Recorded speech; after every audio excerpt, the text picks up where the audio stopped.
Space, the boundary of human achievement, the new frontier.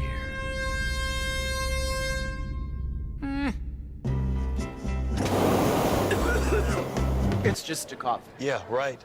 And the Earth is flat. Treat your cough seriously with Robitussin CF Max. Nothing lasts longer and treats more symptoms for your cough, cold, and flu. Robitussin, because it's never just a cough. In a few moments, you will have an experience which will seem completely real. It will be the result of your subconscious fears transformed to your conscious awareness. Warning, this tape must not be played by government personnel. It can be extremely harmful and result in severe trauma. You have 5 seconds to terminate this tape. 5, 4, 3, 2, 1.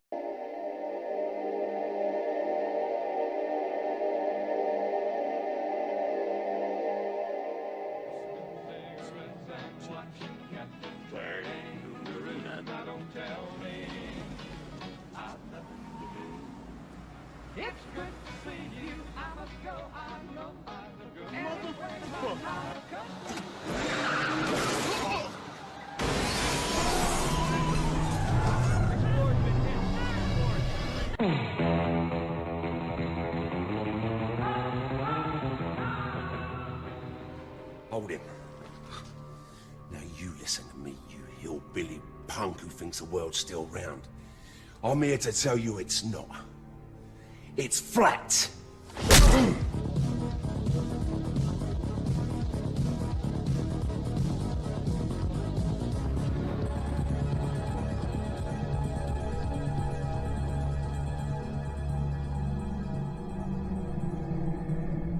Lexi, tell us something interesting.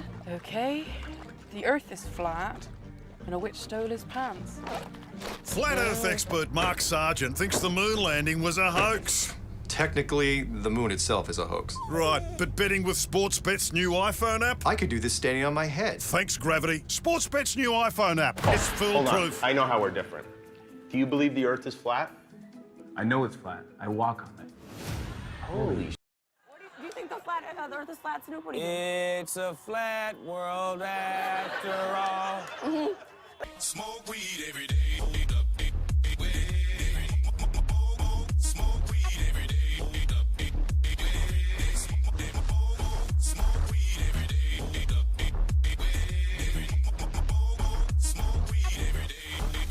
It's definitely the triple digits, but I don't know exactly. It's a ridiculous number. Facebook still isn't working, goddammit. All right, we'll fix it. I'll have the monologue.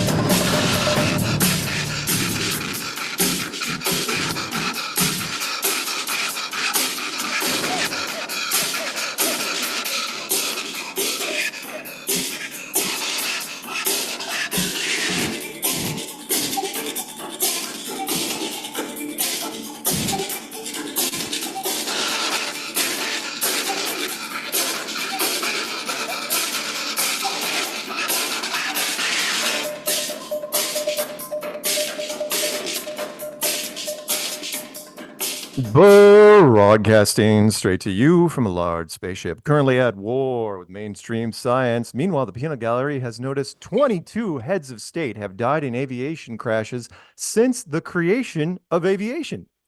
You'd think that they would have had better mechanics for the top brass, unless, of course, they weren't all accidents.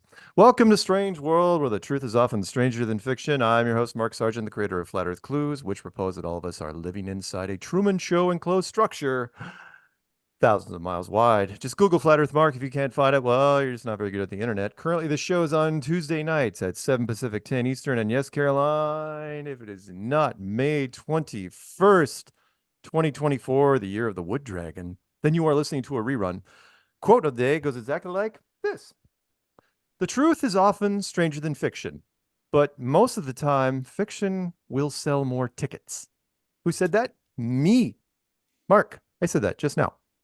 My co-host, she's lovely, she's sassy, and she's one of the biggest Flat Earth rock stars ever. Karen B from the channel Karen B. And if you're listening to this live, you're probably listening to this on Karen B. Hey, Karen B. Hey, Mark. Happy Tuesday. Happy Tuesday. Tuesday's my chance to pry Karen away from Ted, and I try to lure her over to the dark side. Hey, Karen, being the current queen of Flat Earth, it must be hard to find Flat Earth friends. Do you know an easy way to find cool people like yourself and solid info about our stationary, horizontal, level plane? Why, yes, that would be the Flat Earth Sun, Moon, and Zodiac Cloak. Bleh, bleh. Nice. Cloak app. Good Clock read. app. Fuck. It's the perfect gift. Yeah, I just did it. Perfect gift for friends, family, and complete strangers. Watch the featured video every day for 2 weeks and see what happens. It'll be the best $2.99 you've ever spent. And because it's so sleepy, and because it's 10 p.m. on the East Coast, it's time to say goodnight to one of our listeners, Paige. She's just put on her Lippy the Lion and Hardy Har Har pajamas, got a cup of cocoa with exactly 6 tiny marshmallows, and will probably listen to the playback in the morning. Good night, Paige. Boy, it's been a minute, by the way, since I've watched that show. Real show, by the way, Lippy the Lion and Hardy Har Har. Peanut knows it. Don't forget, you can also find this program on BitChute and Brady on Rockfin and Rumble. YouTube is not the end of Flat Earth. It is just the beginning. Shout outs, obviously, to Flat Earther Stephen Carpenter of the Deftones. Support the Flat Earth cause and get the coolest hoodies ever. Go to the strong.family, won't you? Pick up some merch. You know what? Let's do meetups first, and then we'll do the mailbag, then we'll do stuff. So meetups. Okay, I got 6 of them on my docket. I got June. We'll read down the list on the promos that are on my channel. June 15th, Minnesota. I don't think Karen's got that one yet. That promo's on my channel. Flat Earth Meetup, June 8th, Brooklyn, New York, with music by Alex Lowry. That's kind of fun if you're in the New York area, Manhattan and the boroughs. Flat Earth Meetup, Austin, Texas, May 28th. And that's with David Weiss and Matt Long. They're actually going to be there. So have fun with that. Oh, yes. Thank you, Peanut. I might as well jump over to that one. Jesse is going to do one May 25th from 6 to 9 p.m. at the Red Rock Canyon Grill. That's 9221 Lake Hefner Parkway, Oklahoma City. You can, in fact, Peanut might be there. Hang on, I'm going to look at Peanut. Is he nodding? Maybe. He's not sure. He's kind of iffy on it.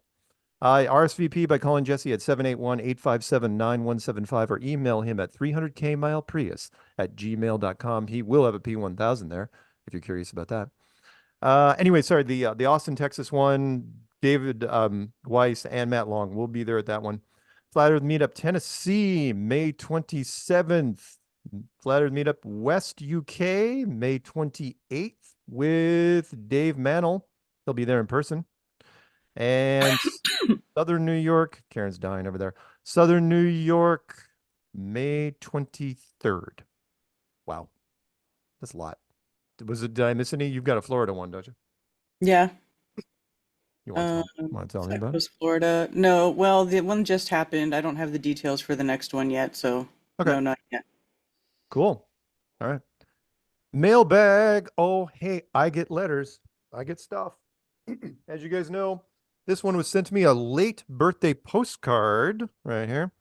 This is from Daryl. I'm not going to read you the postcard, but he's got it dated April 24th, 2024 with Walt, Jack, and Werner von Braun.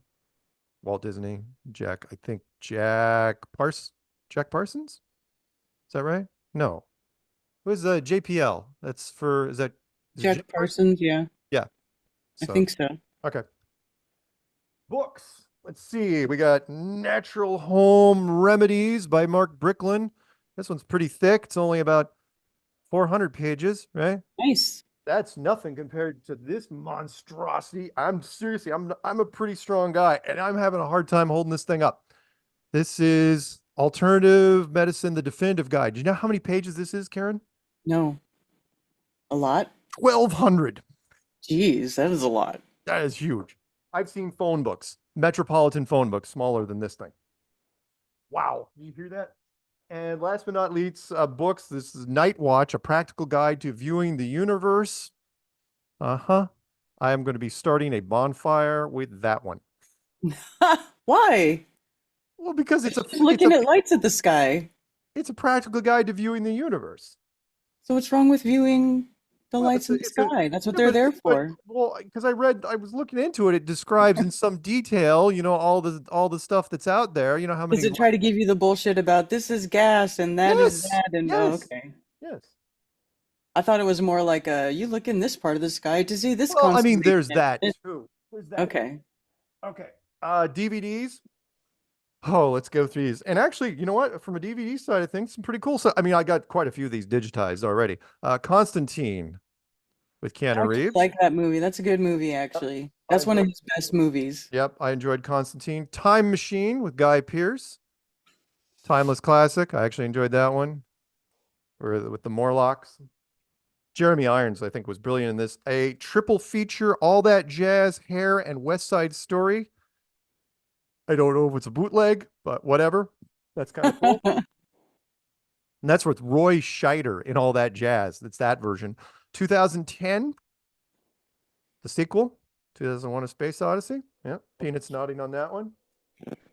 Conspiracy staple, They Live with Rowdy Roddy Piper. Yeah. Oh, yes, that's a great one. Ted and I watched that recently. That has been quoted by many person in the Truther community. Hard Day's Night, the collector's edition.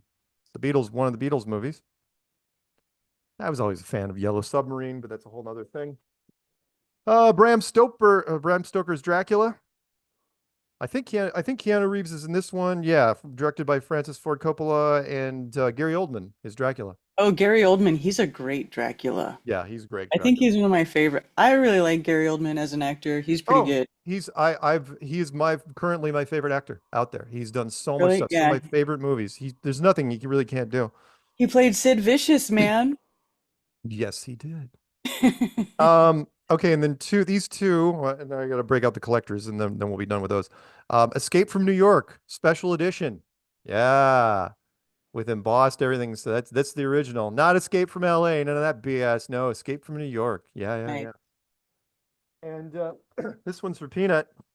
You knew it was coming. Battlestar Galactica, 1980. Yes.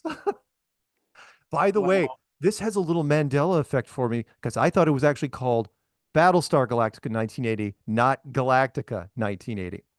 Huh. If you guys know anything about this, is the original Battlestar Galactica, and this is the last season. The final season, of course, had to be set in LA. Saved a little money there. Yeah, I remember when it came out, when that last season was 1980. It was kind of fun. And Peanut says, what does he say? Flying motorcycles? Yes. Okay, last but not least, on the DVDs, this is kind of fun. Ready? Star Trek, the original. This is all of season 1, right? The original series, season 1, but it's made into an oversized tricorder box. So I was going to say, what is that box shaped like? A big oversized tricorder. So this is absolutely going in the Apocalypse box because this guy's own little hard case that I just broke literally in half. No, I think it just opens up sideways. Season 2 is blue. There you go. That's cool. And season 3 is red. Nice. Yeah. Oh, I got my floors being destroyed. Okay, last but not least, I'm sorry guys, we will get to the headlines and everything else, I swear. Yes, because red dies. Yes, if you're wearing, that was the running joke. Everyone figured that out. If you were a security guard and wore the red uniform, you were expendable, and your character was possibly dead. Okay, this is Herbology T-shirt, right? Hogwarts School of Witchcraft and Wizardry. Very subtle. Mm-hmm. So stuff that was used in Hogwarts. Oh yeah, the little screaming plants and stuff. I remember that. Yes, there's little, if you look closely enough. Yeah, very, very clever. Yet another Scooby-Doo. This one's not, it's one of the few non-XLs. This is just a straight up large Scooby-Doo guys in a van. There's no caption. Kind of fun. Pink Floyd, Dark Side of the Moon, alternative cover with an astronaut. Sort of a 3/4 sleeve baseball shirt. George Washington 4th of July shirt. You're going to bet I'm going to wear this on the 4th of July coming up. A couple months. I've got shirts for every occasion, Karen. And you know, for the guy that has everything, a Transformers Bumblebee Camaro shirt. Yeah. Got a few more. Oh, boy. Yet another Grateful Dead tie-dye. Because everybody needs some Grateful Dead tie-dyes. Yes. Two more. So you can enjoy your drugs. This is a Hot Box V-Dub Bus 1973 shirt. I will be wearing that, not to be confused with Hot Sex. No, Hot Box. Last but not least, this one's for you, Karen, but you don't get it. I'm getting it. Bigfoot, no caption. Yeah. Just a Bigfoot. Yeah, just a big, just a big giant Sasquatchy guy hanging out by a tree. So that's funny. What a man. Okay. I got some birthday gift. I got a birthday gift. What'd you get? You want to see it? Yeah, what'd you get? I got this really cute card from Mark and Krista O, and this is Miko the cat. Miko the cat. I know about Miko the cat. Do you? Yes, I do. Anyway, they sent me this really cool crystal. Look at this. Ooh, that's neat. Isn't I'm a big crystal fan. That's nice. I love crystals. They're my most favorite. So thank you, Krista O and Mark, for the crystal. And I also got something in the mail from Ronna Lee Caton, and I lost it in the house somewhere in the whole thing with Ted, and like I've been busy running around, and I don't know what happened to the envelope she sent me. So I got it. I just have to find it again. I don't know what happened to it because things kind of went crazy here shortly after I picked that up from the P.O. box. Wow. Yeah. Okay. It's around here somewhere. All right. Hey, Karen, let's talk about the thumbnail that before we get to headlines. We got plenty of time. We'll be able to rip all this sort of stuff. So Karen mentioned to me, Stephen Carpenter of the Deftones, they played Coachella recently. Mm-hmm. And Karen was going through some of their footage and she noticed something. What'd you notice, Karen? Well, I noticed that the stage that they played on for Coachella, they had like these big screens behind it and on each side of the stage, and then they had a camera guy on the stage, zooming in or putting the video image of each band member on the screen or whatever, right? So you could see them on the big screen to make it visible to the crowd. And I noticed that they almost never look at Stefan. I felt like they were ignoring him. And I searched and searched, and I even found videos on TikTok where one guy put up a video that was just of Stefan, and there was a comment underneath that said, "Thank you," because Coachella was showing Stefan no love.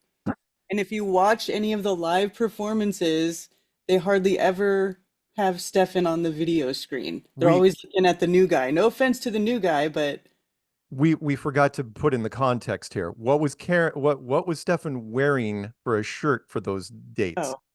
He was wearing Flattoberfest shirts. Yes, he was. He was representing. Yeah, it was awesome. So I was like, how cool. I'm going to see if I can get some video of him playing guitar with wearing the Flattoberfest shirts, because that's freaking cool, man. Right. And it was almost a struggle. It's almost impossible. Did you find a couple clips? Anything? A few seconds here and there. Almost like the producers back in they were producing the video stuff in the back were deliberately targeting away from him. It really seemed like that because like some of their most popular songs, they were hardly looking at him, or songs that had that were like really guitar heavy songs, not like they aren't all, but like ones that had like really upbeat, like cool riffs where like you should be looking at Stefan for that. Yeah. And they didn't even put him on screen. Yeah. And as you know, he's rock camera ready. I mean, he doesn't move around a lot. He doesn't gyrate a bunch. You know, he's in one spot usually with a fan on him. He knows what to do. And yet really, you're not gonna show him any love. You're not gonna give him more camera time. Whatever. Hardly any, man. It's rough. I mean, no, that's rude. It really is. I mean, you want to stunt our videos on different platforms. That's fine. We expect that. But really? Really? I mean, it's not like he's being interviewed at the time talking about it. No, he's just on stage. Well, that was the other thing. There was an interview with two of the band members and Stefan wasn't there. And I was like, I wonder if they I mean, I don't know. I haven't asked. I'm making big assumptions. Well, yeah, but good point. Because if he was in an interview, he's probably wearing the same shirt. One of the shirts. Yeah. So anyway, Stefan, still proud of you. Still like that you're representing and being strong, true to your apparel. But yeah. So anyway, you guys are wondering what the thumbnail's for. That's why.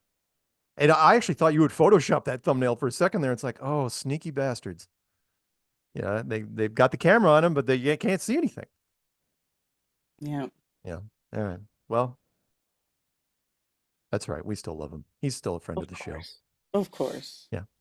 All right, let's get to headlines. Let's see how many we can rattle off before we get to the break. First one, let's just spend 20 seconds on this. If you guys missed it, by the way, the Iranian president, his helicopter went down supposedly in bad weather, and they're now investigating the crash, and nobody's really talking about it. Our media and British media and everybody else is like, doo, doo, doo, doo, doo. They're just kind of looking around. Nothing. Yeah, it just sucks. Just bad luck. Zohan, yeah. Peanut says Zohan struck again. Yeah, I mean, do I think it's ninjas? Yeah. Remember what I said. If anything happens weird where something blows up or crashes, somebody dies like that, it's probably ninjas. Do I think it's tied to multiple ninja groups working in collaboration? Sure, why not? We want Iran to do something. They're not doing it. We're just going to keep hitting them in the face until they do something. Moving on. We'll keep you apprised, though. Nothing's happened yet. Would have thought there'd be riots in the streets. There's not. Space.com. Oh, we got a bunch of space stories. They're all ridiculous. This first one, Peanut says, is absolutely legit. Wow, satellite. Oh, this is from space.com. Wow, satellite views International Space Station from only 43 miles away. First off, 43 miles is a long way.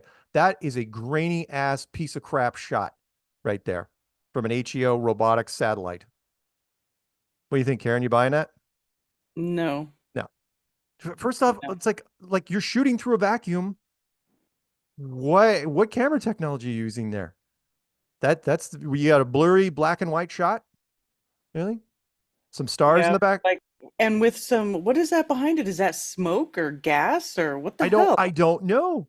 You're supposed to have gas like that in space? Is that clouds? Is that clouds? It looks like there's clouds. I don't think there's clouds at 300 miles. As far as I can tell. There's clouds behind the ISS.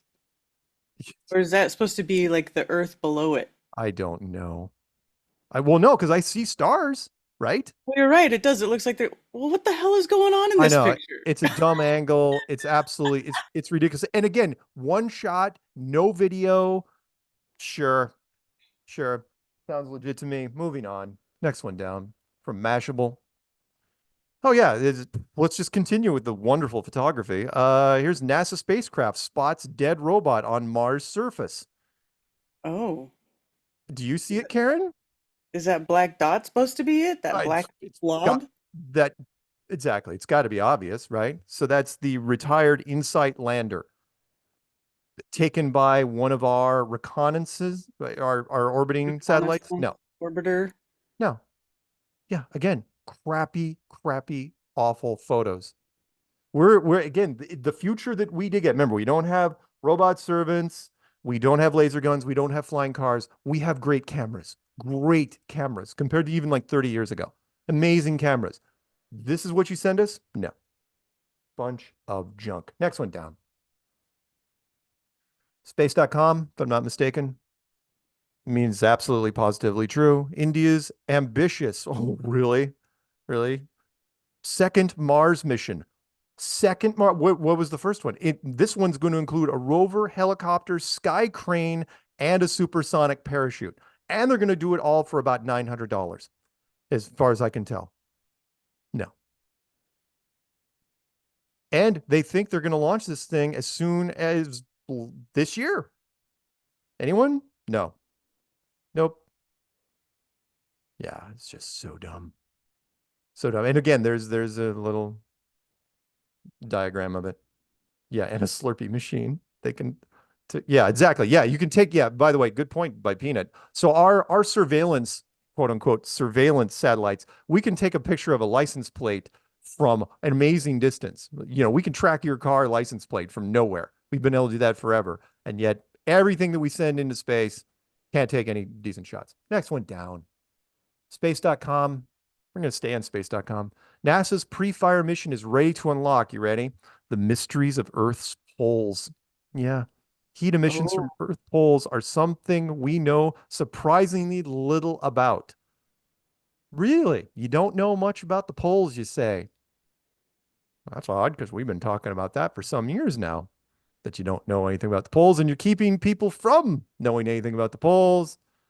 But I'm sure NASA will save the day and tell us everything there is to know, or at least take the money and then delay the project till we've forgotten about the story altogether. Mm-hmm. Next one down from Indy100.com. We'll just keep going with the silliness. Hidden structures discovered deep beneath the dark side of the moon. Mm-hmm.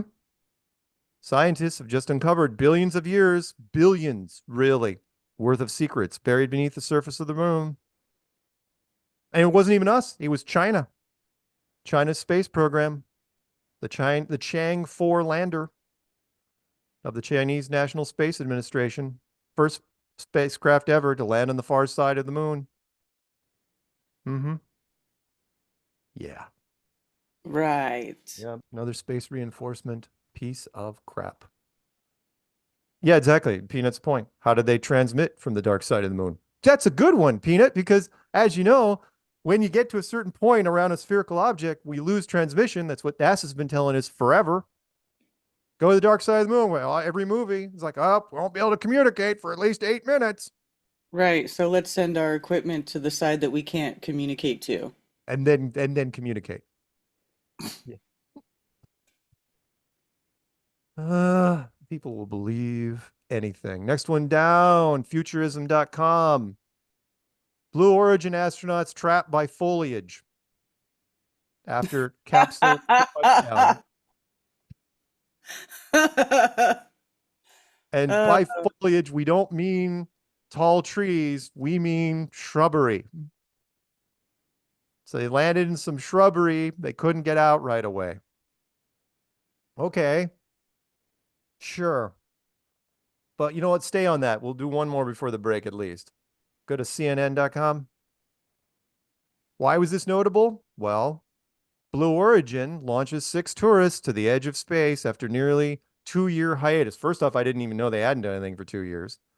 Second, love the giant phallic symbol rocket there. Brilliant. Oh, yeah. And one of the guys was the 90-year-old, I think that was Ed Dwight, retired U.S. Air Force captain, who was selected by President John Kennedy in 1961 to be the nation's first black astronaut, which of course wasn't going to happen in 1961. And so they sent him up when he was 90. I think he just turned 91 years old. Yeah, that sounds safe. Oh my God. Sure. And there's him. You scroll down, there's a picture of him, tongue out, and all that shrubbery that was apparently blocking him. Tongue out, huh? Yeah. Whatever. I thought I didn't need it in my life, he said about the experience, but I lied. I really, really did need it. Sure. During the mission, we'll go to break here in just a second. The crew soared to more than 3 times the speed of sound, or more than 2,000 miles an hour. The rocket vaulted the capsule past the Kármán line, an area 62 miles above Earth's surface that is widely recognized as where outer space begins. But they said, but there's a lot of gray area. Yeah. Okay. Again, you think outer space starts at 62 miles? I don't think so. But there's a lot of gray area. Right. Yeah. Yeah, we got a couple things to say about that.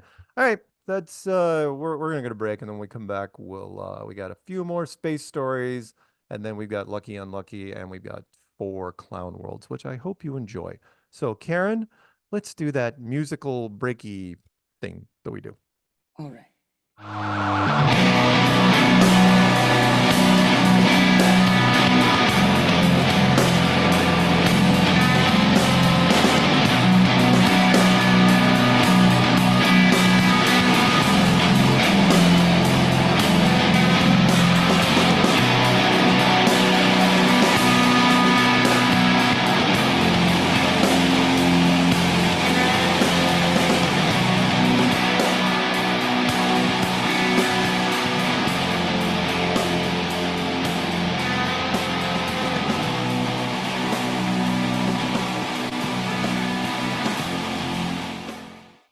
Got a new app, gonna blow your mind. It's the Flat Earth Sun.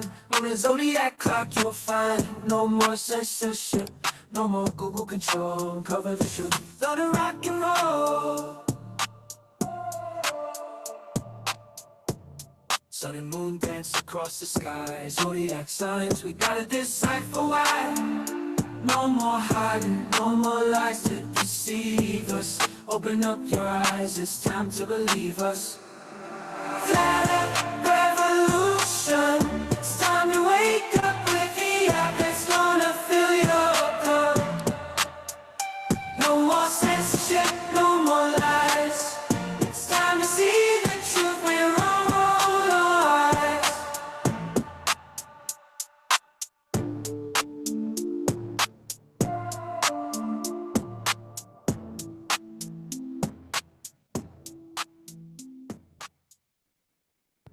Hey, if you're looking for some new Flat Earth merch, I got some new designs in my merch store. Please check it out. I got the Guy Fawkes, Mark Sargent design, Coffee Talk with Karen B mugs, vintage Flat Earth, and Flat Earther hats. So please check it out, and much love, y'all. She couldn't do it, do it, do it, do it, do it, do it, do it.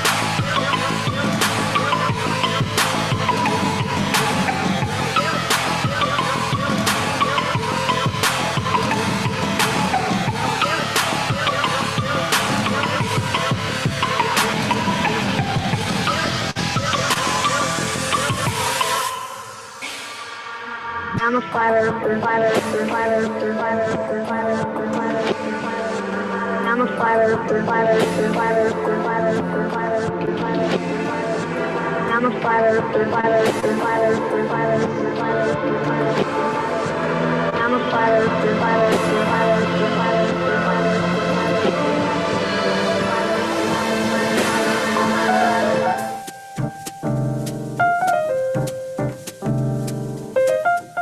Join me, Karen B, every moon day at Every 9:30 a.m. for Coffee Talk on YouTube, Rumble, and Rockfin. You never know what you'll learn about in the coffee shop. Open topic and open phones, y'all. Join me.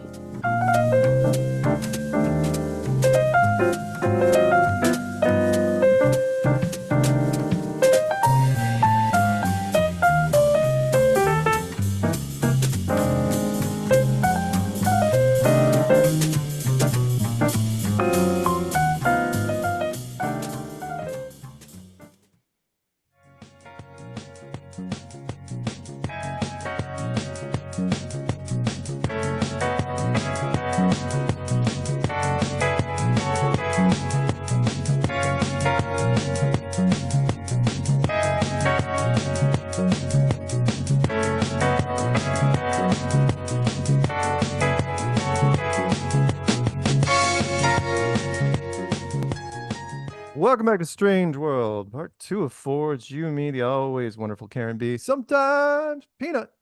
And yeah, you know what that was stepping out? Joe Jackson from his album Night and Day. Yep. Okay, we got a few. What we got? Where did we leave off? Blue Origin. I think Boeing. yeah, Boeing's the next one, right?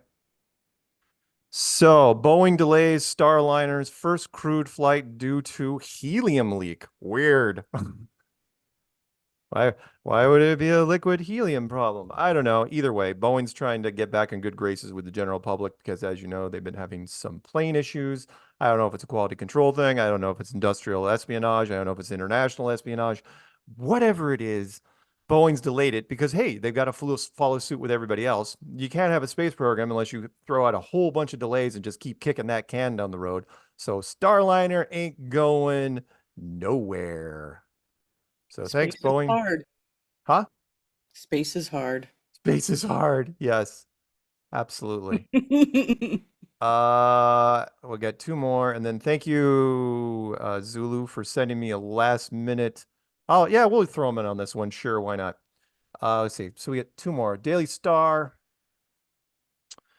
Oh yeah, we can't do a show without mentioning Elon at least once. Elon Musk says humans will be living in a city on Mars in the next 30 years. Sure. City on Mars? Well, why not? We're gonna have trains on the moon, apparently. How long does it take to build a city? He doesn't. The guy. Like, shouldn't we be going there now? I have never seen a more reckless billionaire when it comes to headlines. I don't know if he understands, or maybe he does. If you're a billionaire nowadays and you want to be in the public eye, whatever you say is going to be a headline. And especially if you're a futurist. He's not even technically a futurist. He's just so irritating. Remember, he was the guy that said back in 2017, "Oh yeah, I'm going to send a couple people in the around the moon, just do a flyby by 2018." It's 2024. That program's dead and buried. Yeah. Underground railroad, super plane that's going to go from the United States to China. No, saving those kids in the cave with his submarine, which he didn't design. People assume that all the stuff he's talking about, he again, Tony Stark, he just sits in a lab and no, he's sitting in a boat somewhere off the French Riviera, tanning his oh so soft whale-like skin and hair system. Whale-like skin. And by that, I mean beluga. And hair system. That's so funny. Yeah, the hair system. I seriously, I don't trust anyone that has literally, that's what they call it nowadays, a hair system. If you guys don't know what I'm talking about, I'm not talking about toupee. We're talking about a full-blown transplant. Okay, next one down. Fox News. Last one before we get to Lucky Unlucky. Oh yeah, this ties into the health things. Karen, you know this. We've been trying to figure out why so many people have been getting sick over the last 3 years. Could your car make you sick? Study highlights potentially cancerous toxins in vehicles. Experts warn of common chemical culprits lurking in car cabins. Wow. We've only had cars for 100 years.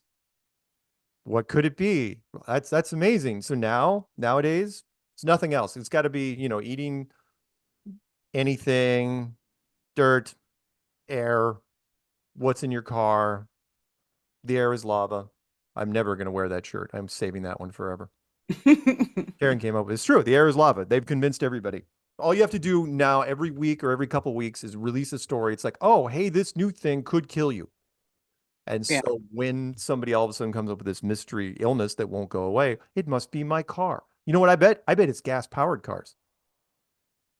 I don't think electric cars count. It says something about forever chemicals or something. Whatever. Harmful chemicals. It's dumb. It's dumb. Okay, let's go lucky, unlucky. I'll mention this one. Karen doesn't have a slide for it, but Karen can look it up, I suppose, if she wanted to. Drummer for 90s grunge rock band dies at 53. Drummer John Wisaki of rock band Stained. Stained. Stained. Stained. Does that mean anything to you? Stained. Oh yeah. Well, the drummer's not there anymore. He died. Oh. So yeah. I may do a follow-up next week. Anyway, let's go to, I don't know anything about it. But thank you, Zulu, for sending that to me. Okay, let's do the first on the lucky unlucky list. TMZ.com. Remember, if you absolutely positively want to know who's dead first, TMZ, sometimes they pay money. If you know somebody, if you have exclusive info on somebody that dropped dead, they'll tell you. So Chris Pratt's stunt double, Tony McFarr, dead at 47. He was in Guardians, Jurassic, and so on and so on. I mean, if you're a stunt double for Chris Pratt, you're doing a lot of work. That's a full-time gig because Chris Pratt's doing a lot of stunts. So yeah. Yeah, he's like Mr. Action Hero guy, right? Yeah, he's the real guy. And what happened to him? Passed away in his home just outside Orlando. Family doesn't know the exact circumstances of his death, but they do say his passing was, ready, unexpected and shocking. Right. Man, he was fine. Again, stunt guys, oh yeah, they suffer from bruises and broken bones, but they don't drop dead for no reason. So yeah, sorry to hear about that one. Next one down, foxnews.com. Missing Colorado hiker, 23, found dead in Rocky Mountain National Park after suffering a significant fall. He was scaling something. Oh, by the way, I'm tying this to Lucky Unlucky because there's some things you don't want to be doing when it hits you. If you don't want to get hit with unexpected, there's some things you don't want to be doing. Swimming alone, hiking alone, climbing definitely alone, or driving on a motorcycle. Really, a lot of things you don't want to be doing. And this is one of them because they're not going to find you for a while. Right. So yeah, sorry to hear that one. Next one down. Daily Mail.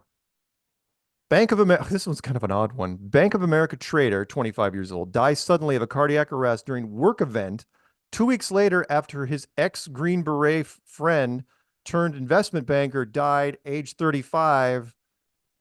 They're blaming that on hard work because he was working too much. Work weeks. I'm sorry. 25? Yeah. You die from being overworked at 25? Yeah, it's okay. There's a difference here. 35.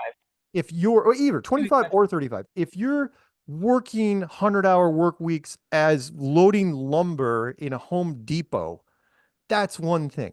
But bankers, being a banker, not exactly that strenuous. Sorry. Oh, you're there a lot, but you're on your ass most of the time. Whatever. Good point. Peanut says Green Beret overworked. Yeah, good point. They probably shouldn't have put that in the title. Pretty sure he knew how to handle it, right? Yeah. Yep. Excellent point. That's why you're a Green Beret, man. Yeah. Or as Arnold said, I ate Green Berets for breakfast. Remember that? That was from Commando, I believe. When Bill Duke, the black Green Beret, was going to mess him up. He did not. Next one down from Bounding Sports into Sports. NFL player Dylan Horton announces he's in remission after stage 4 cancer diagnosis. So yeah, how old is he? Oof. Yeah, again, back in December. They're talking about like it was a long time ago. Back in December of 23. What are you talking about, dude? That's 6 months ago. He was diagnosed with stage 4 Hodgkin's lymphoma. Remember what we said? Again, and remember, these are professional athletes. They're getting physicals all the time. Mm-hmm. So he goes in physical. Oh, yeah, you're totally fine. 3.5 months later, he goes in. Oh, yeah, you're stage 4. What the hell? 5-year survival rate, by the way, when you get that is between 50 and 70%. Not good. The only reason I think he's even walking around right now is he's a professional athlete. So sorry to hear about that, Dylan. But he's considered lucky. He didn't go suddenly or unexpectedly. Still with us. Yep. Next one down. Let's stay with sports. MMA fighting. Cage Warriors fighter Connor Hitchens dies at 26. And what happened? Mixed martial arts, something. Do we got anything on him? First report the news. Looking. I got nothing. Just about his career, a lot of posts. I don't know what happened to him, other than it was sudden and unexpected. And he was 26, and he was an MMA fighter. Wow. Yeah. Next one down, we'll do TMZ. John Bad Bones Klinger, wrestler, dead at 40 days after the match. right?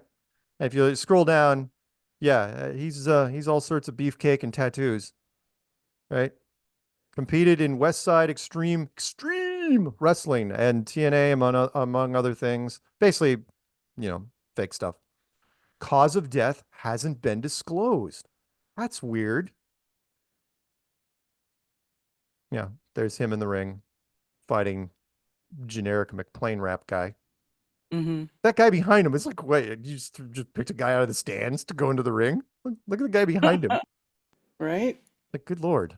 It's like some puny white dude. Yeah.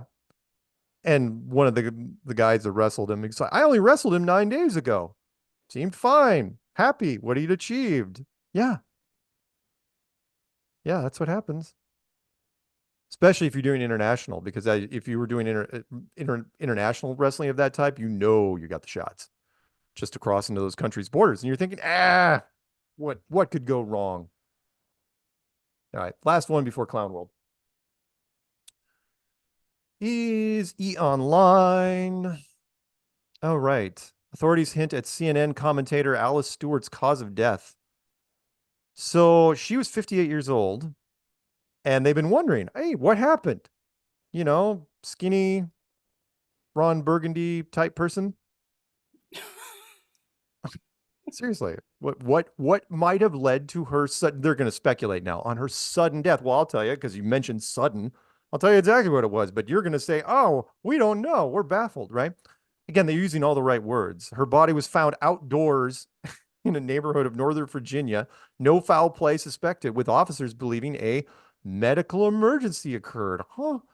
Although they couldn't provide an exact cause. Yeah. Stewart began her career as a local reporter in Georgia before moving to Little Rock to be a news anchor. What happened? Don't know. What's Peanut saying? Yeah. Milk on a hot day was a bad choice. Yeah, absolutely. Okay, let's get to Clown Worlds. Let's end this segment. We'll draw out Clown Worlds a little bit. Okay. This ties in with the quote of the day. First one from foxnews.com. And you're saying, Mark, this isn't a Clown World. Yeah, it is. Let me flesh it out for you. So if you guys didn't know, there's real boxing matches that actually happen in the world, and no one cares, right? There's actual full-blown heavyweight titles out there.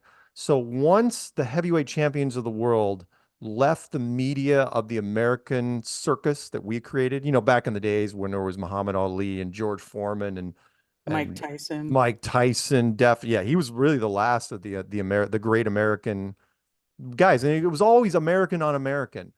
And then when that kind of faded away and the MMA kind of took over, everything kind of moved international, because there were other countries like, oh no, we got a boxer that's better than you. Right? Well, who says the Americans have the best boxers? And you're absolutely right. So the heavyweight championship of the world was fought between, I'm not going to butcher this name because it's easy. It looks phonetic. Alexander Usyk defeats Tyson Fury, becomes the first undisputed heavyweight boxing champion in 24 years. If you guys have ever heard that in movies, undisputed heavyweight champion of the world. That's because when you win, all the other big fight groups out there have to agree that, yeah, we probably couldn't take it. Like Mike Tyson was a great undisputed. It's like there were a lot of people like, nope, we do not have a guy that we think could stack up to him. But then when it went international, that's when it got all crazy, because there's some freak shows out there, if you guys didn't know. Right? Like the dudes out in Russia who are like wrestling bears. Right. These guys. These guys, right? And so here's where it gets interesting, right? So again, first time in 24 years, Alexander, not American, wins the heavyweight title. Let's go to the next one down. Let's take a look at these guys real fast. So immediately afterwards, here's the headline. Tyson Fury suggests Alexander won championship bout thanks to judges' feelings about Ukraine war. Usyk is from Ukraine and become undisputed world heavyweight champ with the win over Fury. So if you scroll down, oh crap, can we not scroll down without the content on this one? Damn it. Oh. Fox News. Well, there's some wonderful photos out there. See if you can scroll real fast. Throw something into Google maybe. But if you look up, I'll describe this for you, people that are just listening. If you have never watched these two guys, right, especially Tyson Fury, Tyson Fury is 6'9" and used to be 360 pounds. Karen was talking about guys that wrestle bears. This guy was just a lump. And we're not talking about the best of shape either. He had a gut on him, but you could tell that if he was in a bar, I mean, seriously, a guy that's 6'9", 350 plus pounds walks up to you, you're not going to mess with him. I don't care if you're 2% body fat or not and have a quick uppercut. This guy is going to mess you up if you don't take him down right away. So if you watch pictures from the bout of these guys were not camera friendly. These guys look like ex-Russian mobsters, like guys that ran like collection money. Like these guys would knock on your door if you owed any more than like 10,000 rubles. These type of guys. Yeah. Why do I bring this up? And so you say, you want, again, seriously, look up Tyson Fury if you get a chance. Fantastic photos. Again, a 6'9" boxer. He's just monster. Absolutely freaking monster. Why is this a big deal? Because hardly anyone talked about this headline, right? It's a sad state of affairs. I don't want to drag this out too much, but I got to comment on it for a minute. It's a sad state of affairs when fake boxing matches overshadow real boxing matches by huge numbers. Huge numbers. So nobody cares about Tyson and Alexander. They do not care about these two guys, right? Because they're not pretty in front of the cameras. They don't talk well. They're not from the United States. No, instead, we have Mike Tyson coming out of retirement again, my age, going against a YouTuber named Jake Paul, who has only fought, again, other retired athletes, paying them big money. It's like, look, I'll give you the bulk of the proceeds from this thing, selling pay-per-view on whatever platforms, raking in millions, people betting huge amounts of money. It's like, really, it's a rigged fight on all sides. But again, this match, you want to know the real deal? These are the guys. Sorry, this is my challenge for you. Jake Paul, if anyone sends this to him, I dare you to even talk to Tyson Fury. I'd love to see you even walk up to the guy and just have a little conversation. Forget about fighting him. He'd scare you shitless. This guy, anyway. So yeah, but that's where we are. That's the media world we're in now. Sorry, it bugs me to no end. All right, next one down. I got a couple more clown worlds. I love this story.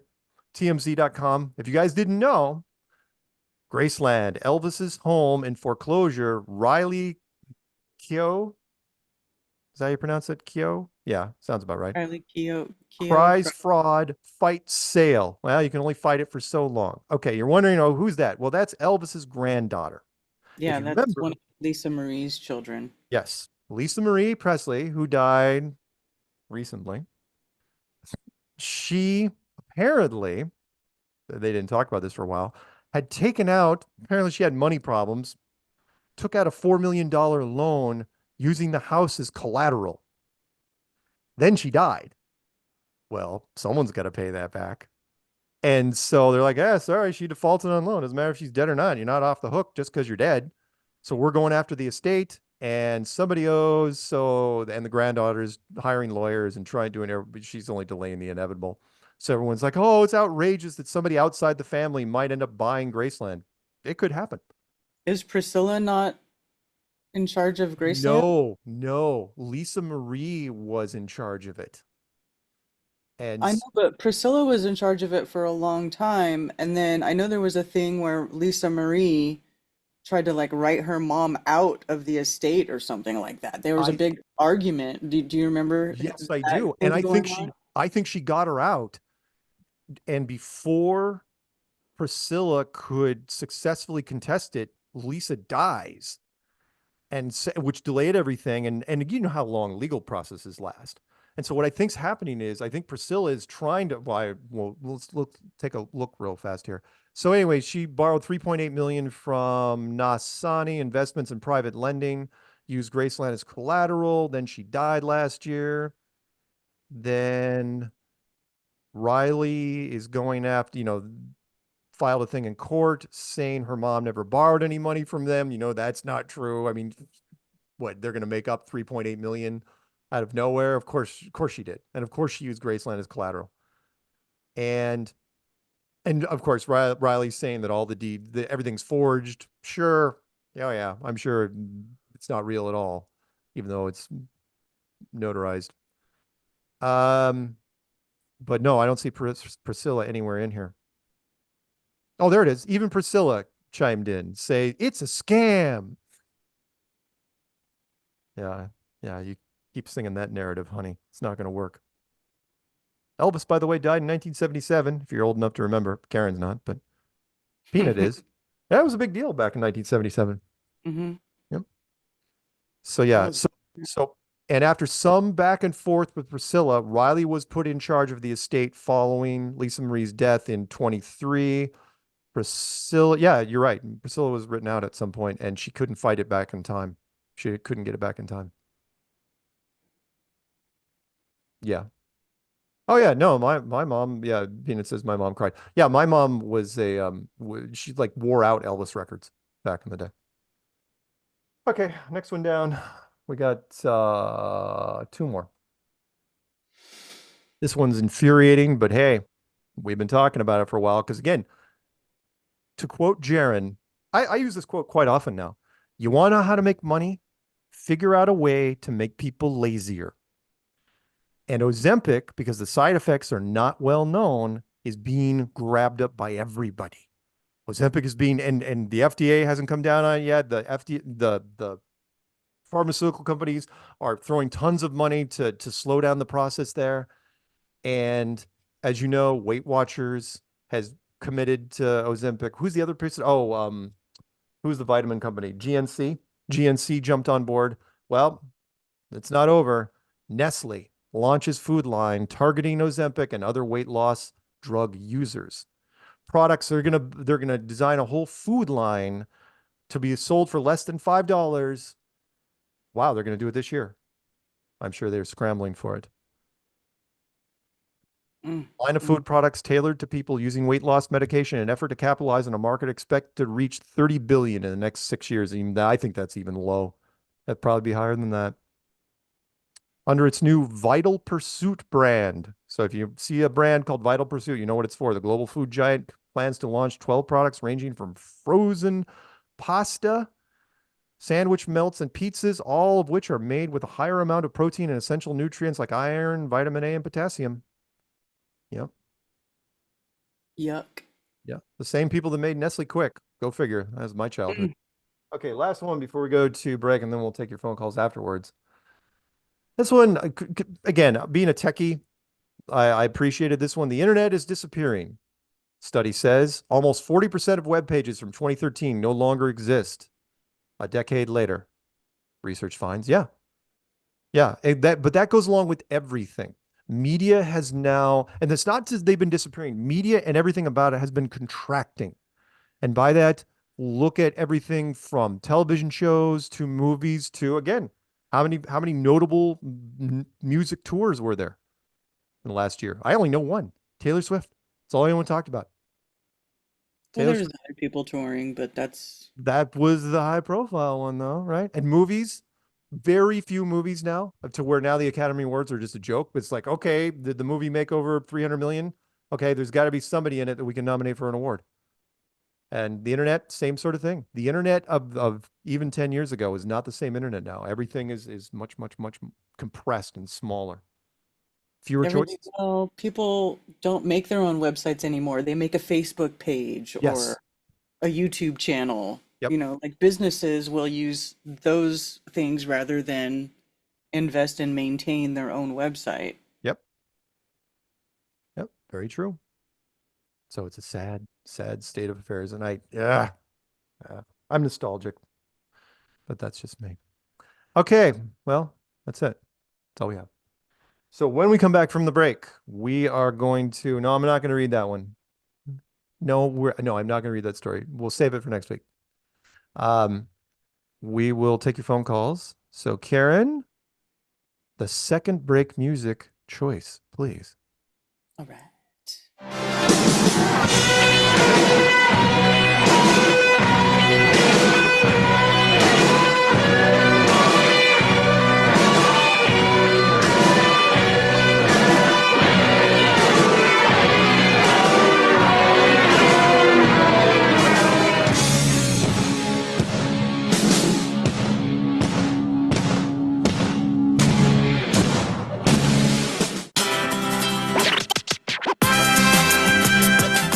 Hey, are you a foodie? Are you looking for the best salsas and hot sauce to serve at your next Mexican cultural appropriation party? A salsa that will knock your guests flat on their rear ends? Or maybe you're just looking for that authentic roasted chili flavor. Imperio Salsa is small batch and handcrafted with choice non-GMO ingredients. It is legit my favorite salsa ever. Support your local flat earther and go to imperialsalsa.com and order some of the best salsa on the plane.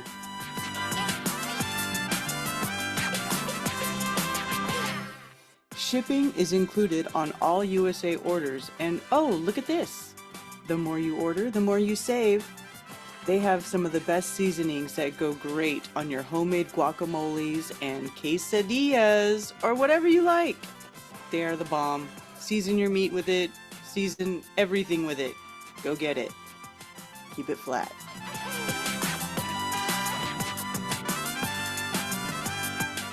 Eat my salsa!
Bohemian, I drink the juice, the chocolate milk, the holy cow, I wear the sneaks, tip up the beat, I'm a 33. Welcome back to Strange World, part 3 of 4. It's you, me, the always wonderful Karen B. And Peanut, who is there to remind me of things, because I get distracted easily. With that being said, phone number to call in is 848-222-2480. That's 848-222-2480. Thank you, Peanut, because I'm old. I'm really great. What did we say the numbers of that added up to?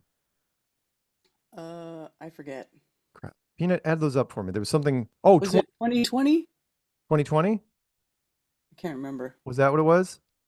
Yeah, the beginning and the end, because the numbers are the same on both sides, right? Yeah, I think that's it. 2020 on both sides. Okay. Blah, blah, blah, blah, blah. But we're going to pick up 214 first. I almost got distracted, Peanut, by the numbers right there. Proving my own point, 214 out in Dallas could be our wonderful friend of the show, Jan. What's happening, Jan? Hello, Mark, Canby, and Peanut. I would think there'd be enough Elvis fans to contribute at least $4 million. Don't give them an idea. No. Like a GoFundMe? I am a big believer in fiscal responsibility. If Lisa borrowed $4 million and used Graceland as collateral, then dies, using some of that money to spend on whatever possibly killed her, unless she died unexpectedly, I don't know. But yes, you're right. You're right, Jan. The fans should step forward. I'm a little surprised. I didn't know she was going to die. Yeah, maybe that'll happen. Maybe more, maybe that'll be the follow-up, which is, oh, please help us out. We don't want to lose Graceland to some foreign investor. Because I'm sure there'd be some foreign Elvis fans that would just jump on this. Middle Eastern, oil barons. It's like, we can buy Graceland. Yeah. Yep. Up for a bidding war. It'd sell probably really, really well. So. I'm sure they could get more than $4 million for Graceland. Oh no, I think $4 million is just. I'm sure you can, but she borrowed $4 million against it. Yeah. So yeah, whatever. I'm sure the point is it's not for sale, but the banks now can make it for sale. Right. If they want to. Mm. So anyway, good idea, Jen. And I like the Jordanaires a whole lot myself. That sang with him in the early days. And to Stefan, oh my goodness. I hope that they give him a bit more publicity. He certainly deserves it. And be fun when he's back on the show again. And I have to shout out to the Justify, the Triple Crown winner in 2018, because I believe God talks to us sometimes in horses. And during that race, Restoring Hope was his stablemate and ran with him. And I think God is giving us a message that he's going to be restoring justice and hope to especially America soon. And certainly before November. And then other sovereign countries can be their own sovereign countries. And also to Jen, I didn't say hello to her last week, and to the people I said hello to last week. And someone I've missed to say is the Chad from East Central Mississippi, and what a beautiful letter that he wrote. And it was, you read it very well, Mark. And those secret keychains that Zulu 1 sends out, they are a secret, right? No. I don't know if they're a secret, but if they were, we couldn't really talk about them on the show. You know what I mean? That's what I mean. So they're secret. Possibly. Average. I will have to, when we talk to Zulu in less than an hour, we will ask him, or he will volunteer. Well, I know Zulu's got a regular job now that keeps him busy, so I don't know how much time he's spending on that stuff, but we'll have to make sure he's still doing it. We'll ask. True. We'll find out. Oh, he was making them? Yeah. Yes. Wow. Yeah. So I guess he's not a fireman right now? No, he's doing he's doing still county work, if I'm not mistaken. He's doing maintenance or something for the city. Yeah. Yeah. That's heavy work. Yeah. And so anyway, thank you very much, Peanut for putting me up there. And I think that was it. Okay. Well, thank you, Jen. It's always nice to hear from you. Okay, thank you. Thank you. You have a good evening, okay? I sure will. Thank you. Bye-bye. Bye-bye. That was Jan from Dallas. This is Jan. Let's jump over to John in New Mexico because, as you know, it's a real place. It's not like Narnia. I have come to chew bubblegum and to kick me, and I'm all out of bubblegum. You can say ass on this show. It's fine. We're good. This isn't Disney Plus. Yeah. I don't want to get into any whatever those things are. Any fines for you? No, we don't get fined. You just can't, from what I can tell, and I don't know, YouTube is weird. You can't put a lot of swear words in the title and in the first 5 minutes of the show. Just firing off. You can't start firing off. So, but peppered here and there, they don't care. Do not care. Okay. One of the saving graces of YouTube. Well, yeah, and that is just such a great movie. So you got that movie now. That's awesome. I do, and I did not have that in my digital collection, and so again, that's going in my special dystopia box of DVDs. And Karen, I know she's like, you're gonna have a DVD player and a television in the apocalypse? Yes, I am. You bet I am. It's the little things. That's it. Yeah, generators, firing this thing up. Oh yeah. Absolutely. Well, yeah. Too bad you didn't get the sunglasses with it, the special glasses. That movie was great. The fight scene might have been a little over the top, but hey, it was Rowdy Piper, so why not? That fight scene, by the way, was so influential and over the top that I love the fact that South Park did a frame-by-frame recreation of it for an episode they did years ago where Cartman was trying to show the glasses to somebody, that whole thing. And they literally recreated that scene to show people how ridiculously long it was. But again, look, Rowdy Piper was World Wrestling Federation. Of course you'd want to maximize him. He's got to have a big fight scene in it. Mm-hmm. And yeah, it was great. Loved it. Absolutely, yeah. John Carpenter, when he ruled cinema back in the 80s. God bless him. Oh, that's right. Yeah. Yeah. Absolutely. John Carpenter. Yeah. Yeah. Well, wow. It's so good to hear from Jan again. And 11. And I was listening to some of 11. I was listening to some of the fake space stories, and there was an article that I read, fake space story. I think it was a few months ago, and this was called this mission that they're doing. I don't know if anybody's heard of it, the Europa Clipper, and they're sending NASA's sending supposedly this clipper to Jupiter's icy moon that's called Europa. And the plaque is, they have like a plaque on this, and I guess they downloaded all kinds of information in different languages, like kind of reminiscent of Pioneer or Voyager, I guess, 40 years ago. And it's kind of like American, there's some American sign language in it, and they did 103 different languages from Earth to really signify this whole water theme. And pretty interesting article. But one thing that gave me a little reminisce is it's almost like a message in a bottle.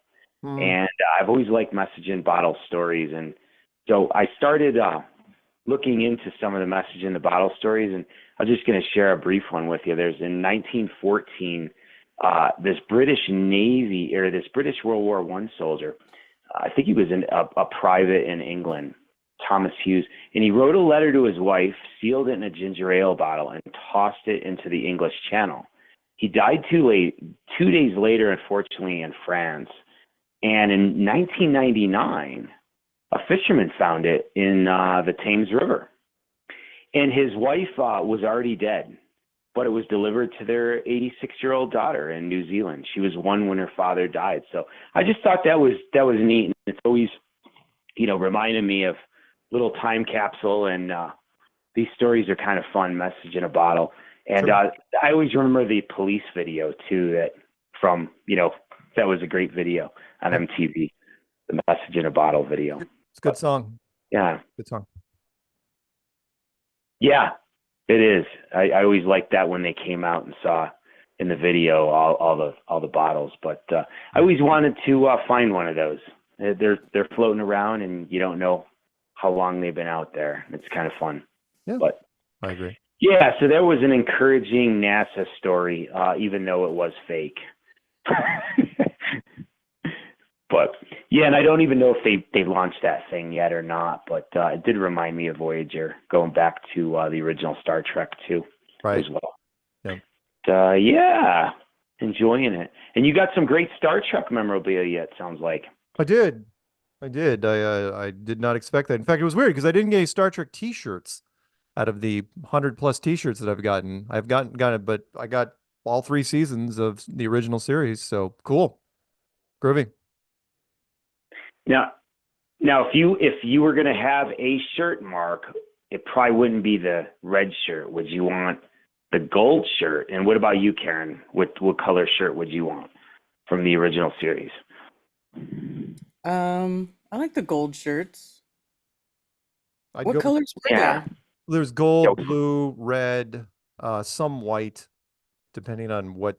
I mean, I like red, but that's the one that dies. Yeah. So I don't want that shirt. I can't pull off red. You don't want to be red shirted. Yeah. I don't want red shirt. I don't know if I'd go with gold. Gold is command. I'd go with blue, Spock blue. Oh, gold's command. I'm definitely taking gold then. Yeah. Yeah, absolutely. Blue is definitely like science officer, because Spock was that, and I think Nimoy had that on too. Yeah. All right. Well, you folks have a great evening, and of course, shout out to Jan. It was so wonderful to hear from her, and Matt in Temple, Texas, and of course, Jesse, who, wow, is he, I wonder what his mileage is on that Prius right now. I'm dying to know, maybe over 600,000 at least. And Amy in Syracuse. Okay. So everybody keep it flat. See you, of course, to Mark, Karen, and Peanut. Bye. Thanks, man. Later. Is Jesse still driving a Prius? I think he actually isn't driving a Prius. Don't know. He drove several, and if I remember the conversation I was having with him in Salt Lake City, I think they were all dying around 300,000 plus miles. He'd drive them to about over 300K, and they'd die before 4, which is a lot of miles. That's a lot. It is a lot of miles. Again, yeah. I mean, we're talking a million miles combined. Yeesh. Yeah. That's a lot. I mean, my Honda doesn't even have, it's almost to 200,000. I've had it brand new since 2008. Well, okay. Peanut says his Explorer has 300K. Now you're the mechanic on that yourself. So yeah, that's probably why. Where other people would have packed it in, you're keeping that thing running. Good for you. It's awesome. Well, of course, mechanic. That's the way to do it. That's the way to do it, man. Yeah, especially nowadays. They're making these cars so you can't fix them yourself anymore these days. No, not cheaply. No. 418 out in Quebec, up in Canada. That means you. 418. Picked you up for a reason. I know who you are. Pick it up. Take it off mute. 5, 4, 3, 2. It sucks to be you. Okay, we're going to go down to Louisiana. Louisiana, I know you called me earlier because you didn't know when the show was, so now's your chance. What's up? Hey, Stephen B. here. Hey, how are you? Stephen B. and Peanut Gallery and Mark. Yeah, I lost touch with you guys. I'm the same guy that called maybe a year ago. Oh. I was telling you I had one. I'm from a big family, one of 12, and I had 7 sisters, and 2 of my sisters married some Navy guys, and they ended up being basically neighbors at Woodby Island. Oh, right. But anyway, Yeah, kind of that's a cool. story. That's cool. Yeah, I don't because know. we have I a played about a year ago. yeah, because we have a Navy base up on the north end of this island. At the very tip, just before the bridge, there is a naval air station. So Yeah, and they anything ever ended breaks up, out, I will ended be. up being up there. That's nice. And anyway, I just feel like since 2015, 2016, I just entered a new part of my life. Flat Earth has basically just opened my eyes to so much, and nothing surprises me now. And I guess I've evolved. I hate to say that word. I hate evolution, but I've grown into a point now where I look at the blue sky and I said, no brainer. That's water. That's water. There is no universe. Everything you see is within the firmament, and it's that simple. Good for you. Nice. I guess heaven is above the water, but anyway, I'm just a little discouraged sometimes. I watch some of these these imbeciles like Professor Dave and a variety of other ones think that they're getting the best of the flat earther that's stating our case. Yeah. And they go away thinking that they won the debate. And I'm thinking, you didn't win anything. No. Continue to promote a lie. That's it. I know people get frustrated with it, but as I have mentioned many a time, I wish we had 1,000 more just beating the drum, because all they're doing is helping our metrics in the end. Yeah, it's frustrating on our side but you got to realize they're never going to flip. And what I try to tell people whenever I do an interview, it's like, I don't care about the interviewer. I don't care, because my intention is not to change their mind in the slightest. All I cared about is their audience. So when Professor Dave or Simon Dan or that photographer that's out, I think in Scotland, I can't remember his channel name off the top of my head, whenever they make videos and get hundreds of thousands of hits, great, fantastic. That means out of that group, we are going to get converts. We don't get people going the other way. That's so true. all they're going to do is help. But yes, you're right. It ticks you off to know. But remember, they're never going to flip because they are following their core audience. Their core, they couldn't flip even if they wanted to. I'm always thinking too, man, tell them this. Bring up the black swan. Bring up those oil derricks that clearly show 3 of them at a distance, and the horizon is beyond the 3rd one. I know. I love the black swan. Yep. I know it. You're absolutely and yet right. they want to bring up they want to bring up that it's a temperature or some kind of fraction or some kind of stupid stuff saying that I can't think of the term. It's something that they're saying that the heat or whatever or over the water or whatever forms some kind of way where it bends the horizon up to them or something like that. They're talking about How stupid is refraction. this? Either refraction or looming. Refraction, I think. Mm-hmm. Yeah, refraction. Yeah. But anyway, it's just ridiculous. And sometimes I'm watching these programs and I'm screaming at my phone, thinking, you got to calm down, Stephen. It's you can't, they can't hear you, and you just be patient. And whatever. Now I appreciate the times when I guess his name is Austin Witswit or something like that. Austin Witswit. His name offhand, but Witswit from his channel. Yeah, Witswit. I like that guy. Yeah. And the thing that I'm really proud of is that most of these the flat earthers stay calm, they stay collected, they don't really get mad, right? And yet these globetrotters just go berserk.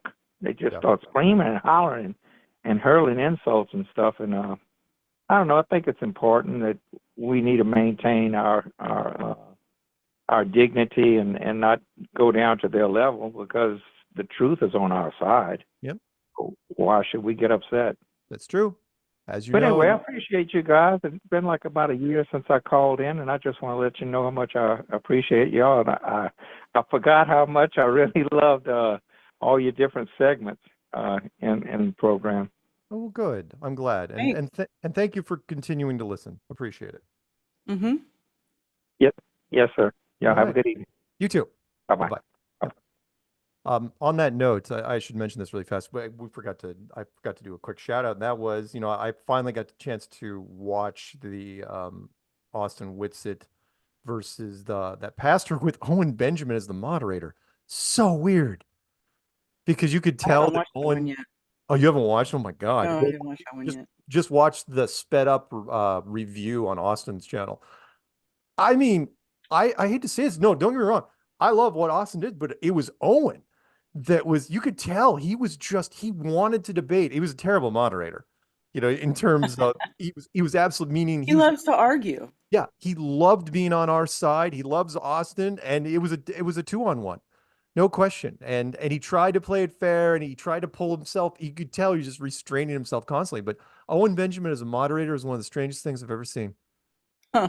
Ever seen in my life. It was, check it out. Yeah, it was kind of fun. Nothing new, nothing groundbreaking, but watching Owen in the middle of a triple screen, literally in between the three screens, looking very Well, Owen showing restraint, that's rare. Usually he just says whatever. He has exactly.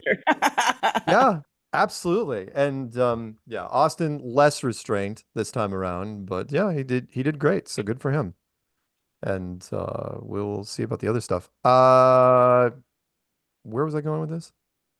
Oh, sorry, one more thing really quick. We'll pick up 646 before we go to the break. We might run a little long. And that was, I have to mention, don't feel bad that Nathan Oakley decided to review my Jesse Peterson thing that I did down in Los Angeles a while back. I told him to, I put it on my channel because I figured out a way to get around the copyright stuff, which was kind of sneaky. And he reviewed it. You gotta remember, Nathan Oakley's mad and angry all the time. He has one speed, and that is berate. I can't listen to it. It's tough. It's tough. His audience, he punishes people on a regular basis. He doesn't know anything else but that. I will punish you. I have to think of, I don't envision him necessarily all in leather with a riding crop, but I know that some of his audience does. They want to be punished. Like the regular trolls that call in, I swear they've got a fetish with him. Does he still have that? I heard he wasn't having too many trolls show up on his show for a while because they all got tired of being yelled at. Yeah. Yeah. Well, if you guys don't know, long before the other debate were happening, Nathan Oakley was hitting people in the UK basically every week. And he's done hundreds and hundreds of shows on that line. Like over 1,000. Yeah. And I knew he wasn't going to change his tactics. He was going to criticize who I was debating against, and he was going to criticize me at the same time. And that's what he does, like you said. What he does. He's got an on and off button. That's it. There is no low, medium, high. It's just go or not go. Okay, let's pick up 646 and we'll go to break. Hey, what's happening out in Brooklyn, man? I was only saying last week that Owen was a great moderator because that's the most restrained I'd ever seen him. So like relative to normal Owen, I was like, dude, yeah, you should do this a lot. But then, if you step back from it for a second, you realize it wasn't fair to like the other guy. I mean, it was really just that moment at the beginning where I've always wanted a moderator to ask, hey, look, here's what we're going to do. You know what ad hom is? Let's just get past the ad hom. Yeah. Can we just focus on the subject? And I think that's where he wanted to go, right? He wanted to just get that thing out of the way. And that disarmed Preacher Shelley, or I can't remember his name. But it disarmed him a little bit, and it ruined his whole intro because he was just going to spray a bunch of ad homs. So that's like last week I was like, yeah, Owen should do more of this. But it was clear that, Owen and Austin were not having any of this guy. Yeah. And so like, I guess from a pure middle ground standpoint, maybe he shouldn't moderate, but it made for really great entertainment. Oh, I think he could moderate, but not for Flat Earth. No, you could tell his wheels are spinning. He was biting for all the comments he threw out, he was biting his tongue 90% of the time. You could tell he just wanted to take over that debate. At one point, I thought, it was like, in a perfect world, Owen would just be like, Austin, just go home. I'm going to take over from here. Yeah. And so it's like, and Austin realized that when I was listening to you. And Austin would have been fine with that. Yeah, he would have. I don't know I how honestly, Austin sits through so many of these damn debates. Like, they are so painful. Well, it goes along with the street actors. I'm just having a good time watching. Go ahead. I'm just having a good time watching the development and just trying to predict when the trigger will happen. Because, like, you almost can spot it in the microsecond. All right, now triggered. Yeah. Now triggered. And then it becomes fun because you can kind of study what kind of development this person is at and like what kind of the size of the trigger that's going to happen. And I've been able to step back and just have a really good time, not letting it lower my vibration, but watching, the trigger development. And there's got to be something in that because Austin clearly knows how to get people triggered and knows how to work down the way and play a little chess here and get somebody triggered. And that's how I'm starting to enjoy it now. Like there was one on tonight that was just plain awful. It was this guy, Sean Hawkins or something. And Brian was on the flat earth side. And these guys are just lost. They don't even make it entertaining. I was hoping he would get triggered because, watching these debates in general, I'm like, Karen, I'm like you. I'm like, fuck this shit. I don't want to watch this shit. It makes me feel like I know that makes me name feel you terrible just said. because you have these guys. I know that. Sorry? I know that name of that person you just said. He's a longtime troll, Globy troll, and he doesn't have anything new or good to say. He never did. It was just like, it wasn't even entertaining. At least if he would have, I don't know, made it entertaining. Even if he would have just gotten triggered, I would have been like, okay, Jerry, I'm going to stick with this. It was just awful. It was just like, you're not even on the same. I don't even know what happened. Hey, Alex, stay with us. Dave knows him. Stay with us. We're going to go to break. I'm going to mute you. I'll pick you right back up on the other side. Okay. Okay. All right. Karen, let's go to that final break and we'll pick up Alex on the other side and then we'll do 530 and maybe Sleeping Guy at 904. Karen. Where is the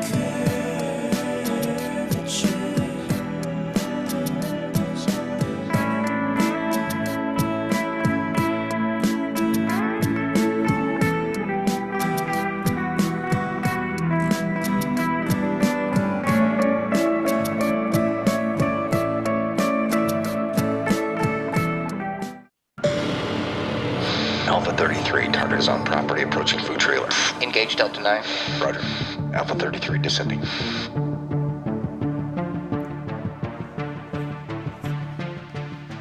Hey, I know you.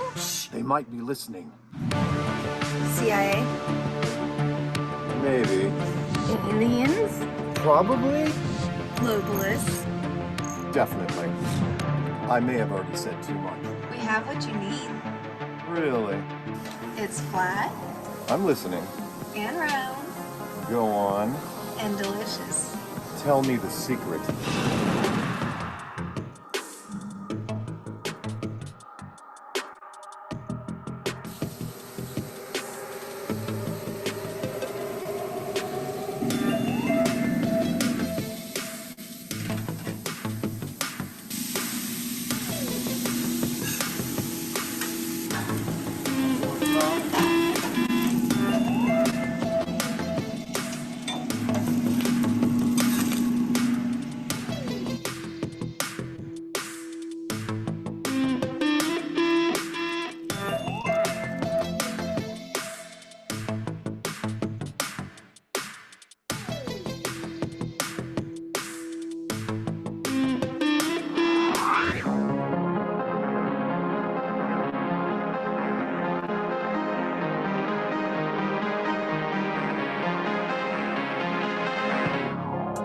I see the truth in it. I thought you might. This truly is a special place. Yeah, we like to think so. Will you be here tomorrow? We move around quite a bit. Ah, a mobile command center. A strong strategy. I like where your head's at. Anything else? I was never here.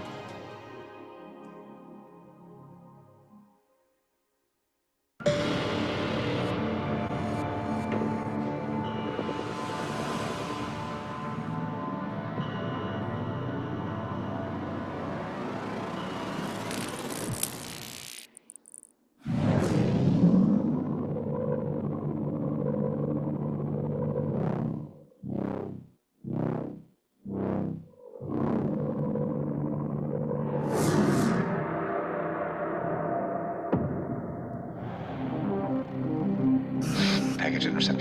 Copy that, Alpha 33. Come on back, let's eat.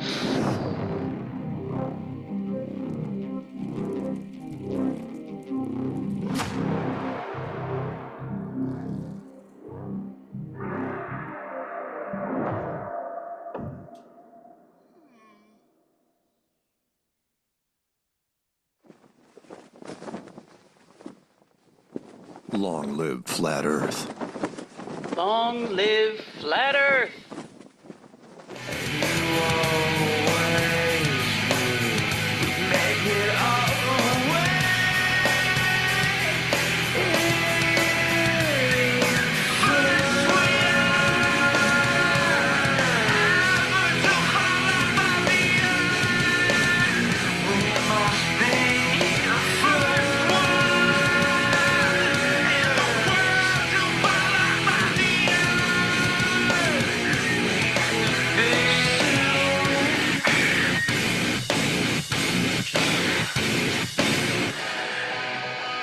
Welcome back to Strange World, part 4 of 4. It's you, me, the always wonderful Karen B, and sometimes Peanut. And the phone number to call in is 848-222-2480. That's 848-222-2480. And as you know, there's nothing odd about that number. It never gets old.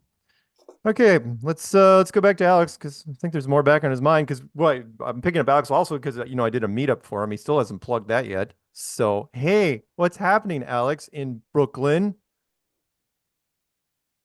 You've never carried me over the break. I feel special tonight. You should. You really should. just keep sending me more of that. It was actually. Go ahead. Can you say that again? Because you kind of warbled. Oh, I was about to say, just keep sending me more of that full frontal, and everything's good. Sure. I wanted to say thanks again for the meetup thing. There's something kind of about New York meetups that are really, really weird. If you get out to Long Island, or if you get up to into Connecticut or New Jersey, people tend to come out more. I don't know why, but like the New York cool thing, I know there's a lot of flat earthers in New York.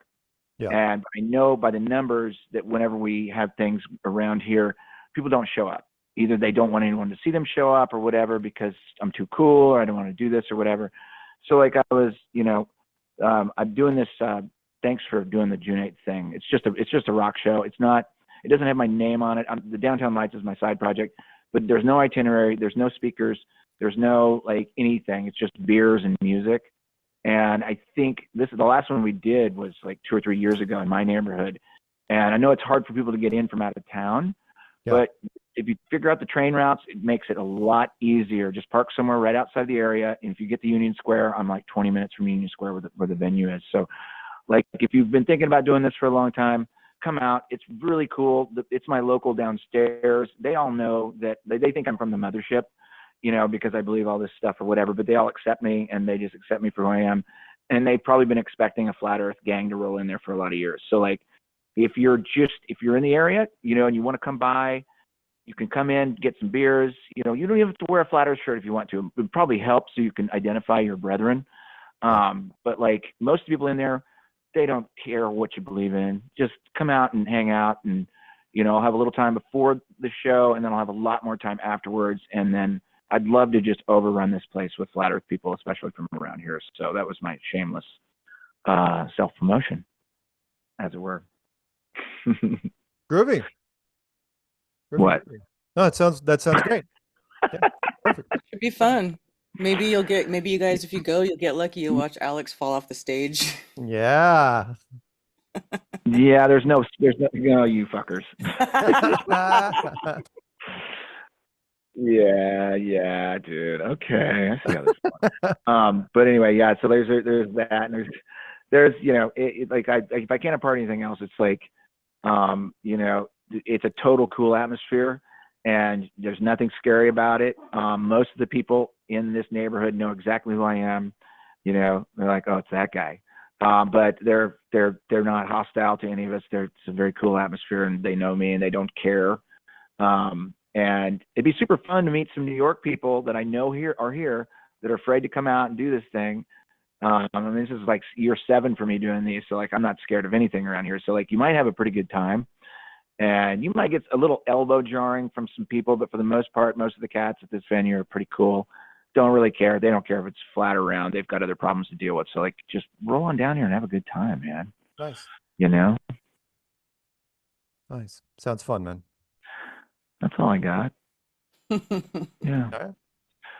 So anyway, what else? You got anything else fun to talk about, or you just want to kick me off? Well, considering how much I don't really care for you, yeah, I do want to kick you off. And by that, I mean, I need to back that up for a second. I mean this for the audience out there. I don't like Alex as a person, is what I'm saying. You're watching me on the television, aren't you? Is it awkward? A little bit. What? Oh, he hung up? He hung up. Oh my God, that's rude. That is so rude. He hung up on your face. He did. Your face. Yeah. Peter was like giving me the cutoff. He's like, he's gone. It's like, damn it. He always gets the last word. All right, fine. Let's pick up. Forget about him. Let's go back over to the West Coast where people are cool and mellow. They're harshing on being on all Captain Bring Down. Let's do 530 out in California. Yo, how's it going? It's cool with you. What's going on? Hey. Hey, that was brutal. Was that, by the way, was that Alex, the FE music guru? No. That's Alex Michael. Different Alex. Yeah, he's a British guy. He's a British guy that lives in Spain that pretends to be American. Yeah, that's the music guru guy. He actually has a. Because I know the music guru does not sound like what he sounds like when he sings. No. Right. He does not. So yeah, I thought you were just razzing him because he was famous in our community. No. Alex so Lowry. Alex Lowry, by the way, is the guy that does our closing credits song. Yeah, the Mars song. Mars song.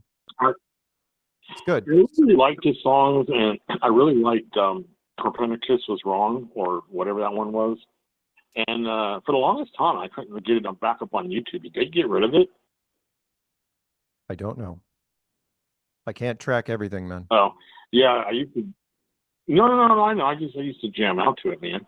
Oh. But yeah. So my work band just hit 300,000 miles myself. I heard you guys talking earlier.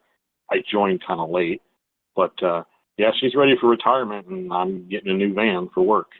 Nice. Yeah, Ford F-250 van diesel, but yeah, she just eclipsed 300,000 miles today. Groovy. It was pretty cool. Yeah. So Mark, the Peterson debate, I watched it. Turns out, again, because once it started playing, I'm like, I watched this probably a long time ago. You did. So I remember I told, what's that? You did watch it a long time ago. Yeah. How do you know that? Well, because I couldn't well, I mean, anyone could have watched it. I mean, 4 years ago is a long time ago, but I couldn't put it on my channel because of copyright issues. And so I was just but now all the copyright is more or less automated on YouTube. Hardly anybody searches manually. It's, the YouTube says, oh, we'll find it for you. So I did some things to it to where the copyright didn't, you can check even before you post it. It's like, you know what? I'm freaking posting it. If he wants to hit me later, he can hit me later. So. Well, he shouldn't do it. He shouldn't get too bent out of shape, because I just watched a video of his where he played that last heavyweight fight that just happened between the UK guy and the, I don't know, Egyptian guy or something. You knew anything about that? No. Oh, yeah, they were supposedly both uncontested and uncontended. Both of them were undefeated, and finally one went down, I think, yesterday or a couple of days ago, and he played it on his morning show. Oh, wow. So, and I'm pretty sure he didn't have copyright permission to do that. But anyway, so I just wanted to give you a hats off, because I got to tell you, I've listened to Jesse Lee Peterson now quite a bit in the last 4 weeks. And you could say I've binged him. And I've watched him probably 30 one-on-ones where he gets people so worked up. And he uses the Socratic method with his church, kind of like what that one guy does for the atheists. Yeah. And I got to say, you held your ground. He did not. Again, watching this now for the second time years later, after watching him about 50 times, I saw nothing in that man that made him think you were crazy. That you kept your composure. You were not. I don't know how to explain it, but when he went up against Professor Dave, and I forget what that was all about. Right. He tore him up one. Do you remember that when and Professor Dave went one-on-one? And yeah, what happens is there are certain people. You get the reaction. I'm a big believer. You get out what you put into it. And Professor Dave, as you know, is just an idiot. He's just a jerk. He's really abrasive, and he attacks, and so he puts you on a defensive. And I rarely attack, so people are way softer with me than they would be with other people. Now, there's a rumor that one of our guys is going to be on his show coming up, and we'll see how that goes. But yeah, thank you. I can tell you this. Go ahead. His producer Sean is one of us. Yes, because they called him. Actually, he's leaving, and his name's Sean, and they referred to him as Sean, the flat earther. I thought. Yep. I'm pretty sure that's what I heard. Oh, I watched it. Yeah. You can tell by some of the comments he makes.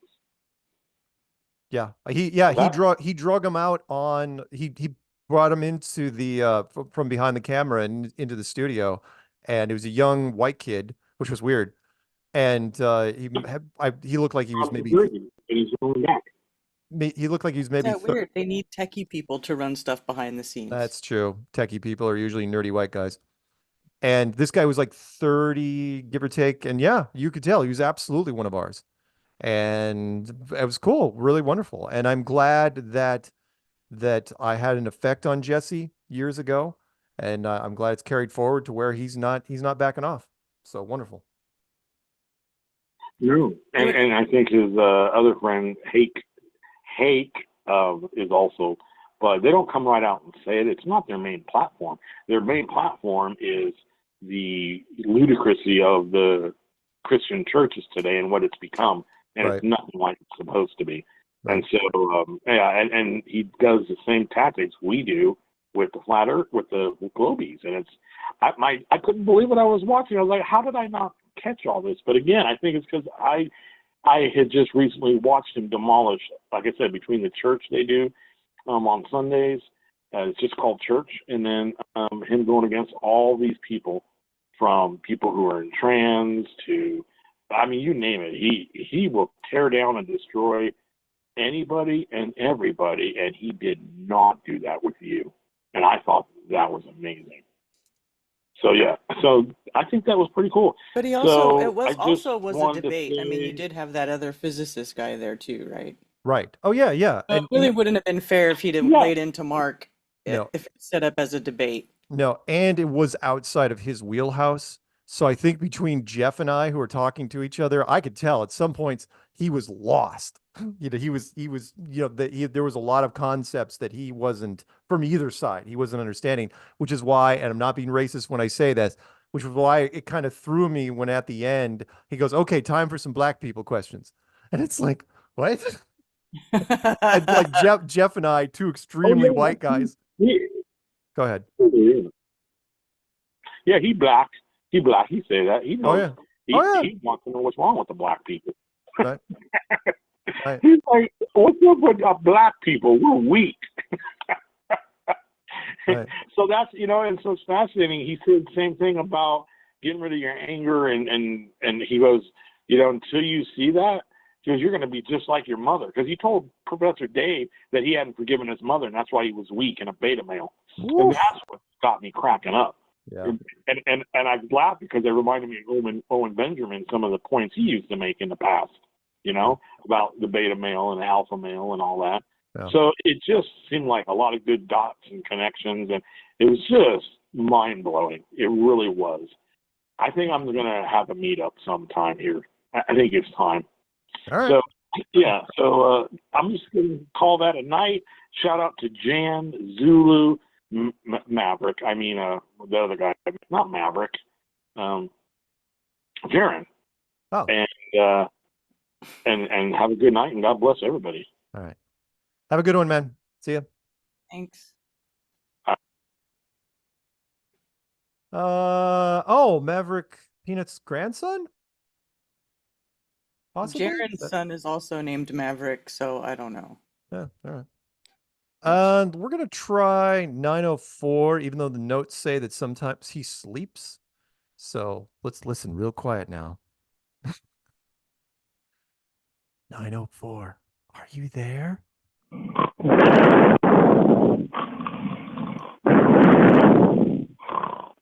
I'm just kidding. I'm here. I knew it. I knew it.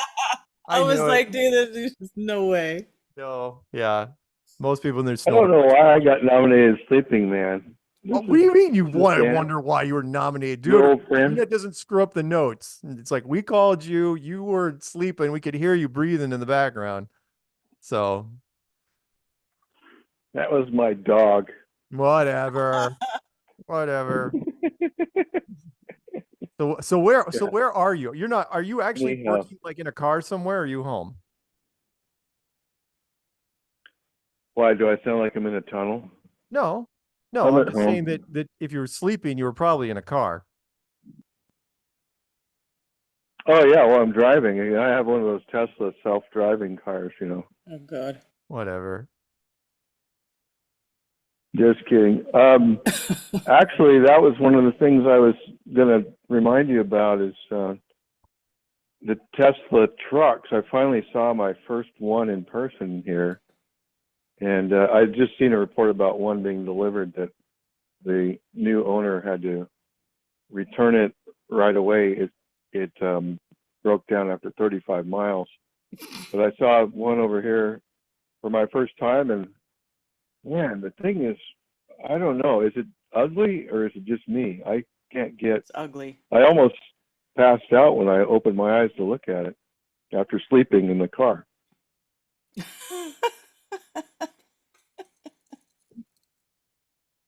Yeah, it's an awful. Again, they only sold less than 4,000 of them, and it's doomed at this point. It will unceremoniously go down as one of the worst automobiles ever. And there's been a lot of bad cars over the years. Remember, we've had cars for a century. This is a bad one. Really, really bad. Really bad. Really bad. And it's always been bad. It never even looked like a good idea. It always was dumb. Yeah. They could not do like a version 2 of this and salvage it. It's awful. It's just, oh God, so terrible. Yeah. Yeah. And then it's the same guy that supposedly says we're going to have a city on the moon in 30 years when there's nothing. No, city on Mars, man. I mean, sorry, Mars. Mars. Yeah. And there's nothing there now, and well, it's just a wandering star. But even under their scenario, how would that be even plausible? It's not. That's showing Teslas. But they have to. The media, he has so much media credibility. They have to run the story. And again, the comment section be like, oh, it's going to be wonderful. We're going to be on Mars. Like, really? Because no one's on the moon. And no one's even talked about going to the moon since 1972. So what again, what's this Mars crap? You have to have a city on the moon. You have to have people on the moon before you even think. Because remember, the moon would be the Mars staging area. Remember, that's the whole plan, which is you don't even launch towards Mars with people unless you're on the moon to begin with. But, yeah, I know. It's right. Yeah, according to NASA. Yeah. Yeah. Yeah. Yeah. But I really called tonight to applaud this idea of having a crowd, what do you call it when everybody just shows up? Crowd the Pine Box Rock Shop in Brooklyn at the Morgan Stop L on June 8th at 7 p.m. Oh, You know, because a lot of us redneck flat earthers never get to New York because we're intimidated, but he says it's friendly. Lowry will be playing. I'm thinking this is a good place to do one of those, what do they call it?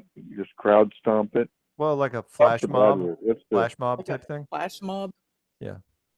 flash mob? Yeah, that thing. Yeah. Crowdfunding. No, we don't need that. Lowry's got plenty of money. Or if you're in the inner city. Yeah, flash mob. That's what we need. Yeah.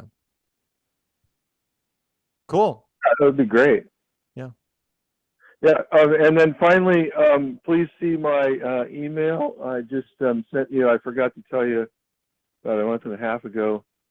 We were in down in Honduras and other areas of the Caribbean and the Gulf, and the cruise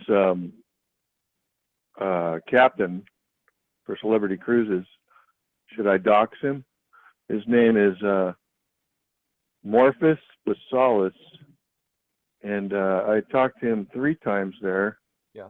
We have a photo with him to prove we were with him, but unfortunately I don't have a video. But he said the Earth is definitely flat.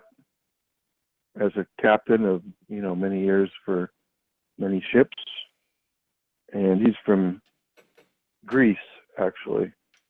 Cool. Now the captain, I think, of the Celebrity Equinox. Sweet. We'll add him to the list. Solace. Awesome. Any shout outs? Because we got to wrap up the show here pretty soon. That was it. To that Captain Morphus Basalis for being, open about the Earth being flat, and his second mate from Scotland, of course, where all the Scottish Rite stuff happens, also seconded to that and said, yeah, for sure. He didn't say for sure. I don't know how do you do that accent? I'm not Scottish, but all 3 times that I talked to them, and the 4th where we just said, oh, I remember you, kind of thing. Cool. It was flat all the way on the oceans away. Awesome. All right, man. Hey, you have a good evening, okay? Okay. We're gonna pick up 845. Start spreading the news. I'm leaving today. I want to be a part of it. New York, with my vagabond shoes. Hey. Hey, Mark. Hey, Karen. Hey, Master Gunner. I don't want to drone strike this week, so I made sure I got it right. Good. Because he hates the other stuff. Too fucking funny. Too funny. How's it going? Good show. Enjoying all the calls. Good.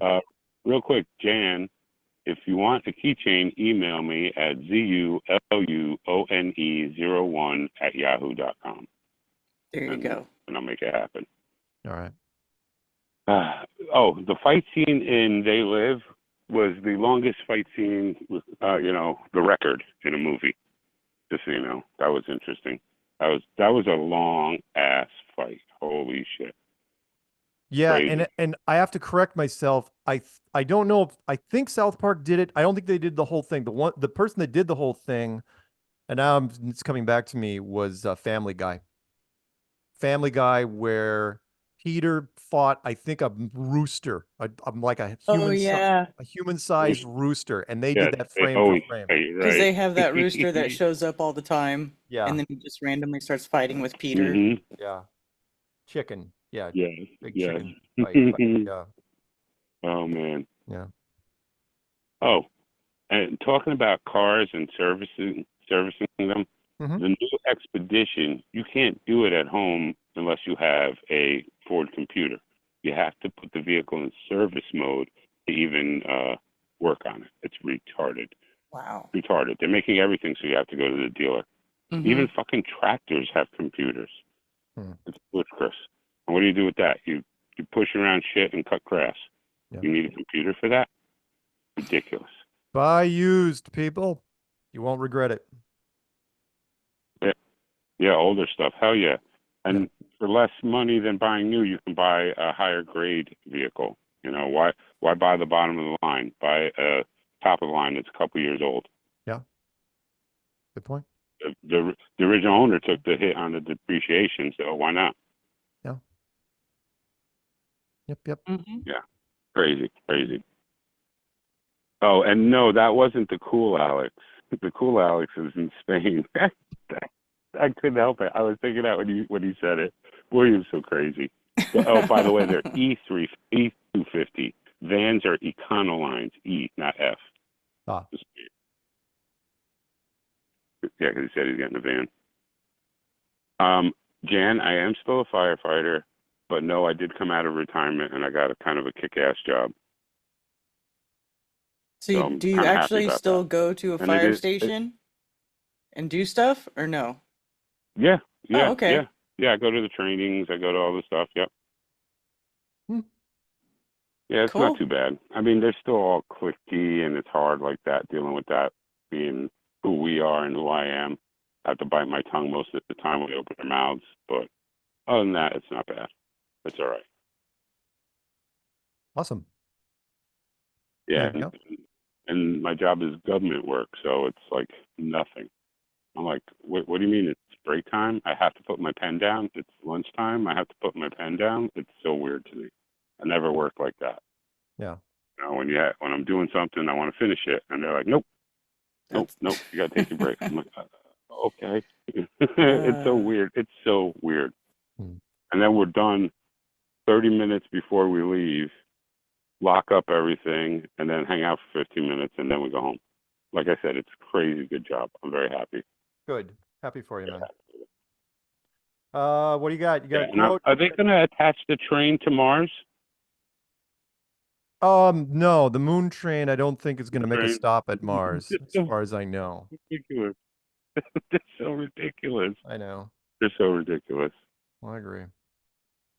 Time to wrap it up. Shout out to Jan, NDB, Ice Queen, Mark Sargent, Karen B, Master Gunner, William, Jerome, everybody else in the chat. I'm sorry if I missed you, but love you guys. Oh, and I do have a quote. I'm an idiot. I was prepared. I was prepared for that, but I didn't bring my screen in. Yes. Happiness is an attitude. Whether we either make ourselves miserable or happy and strong, the amount of work is the same. So you choose. I know you have shitty days. I have real shitty days where I want to punch the fuck out of everything. But I'm trying to get better and not put my hands on anybody or anything. So there. Good advice. All right. We will be back next week. Same flat time, same flat channel. Say good night, Karen. Good night, Karen. Say good night, Zulu.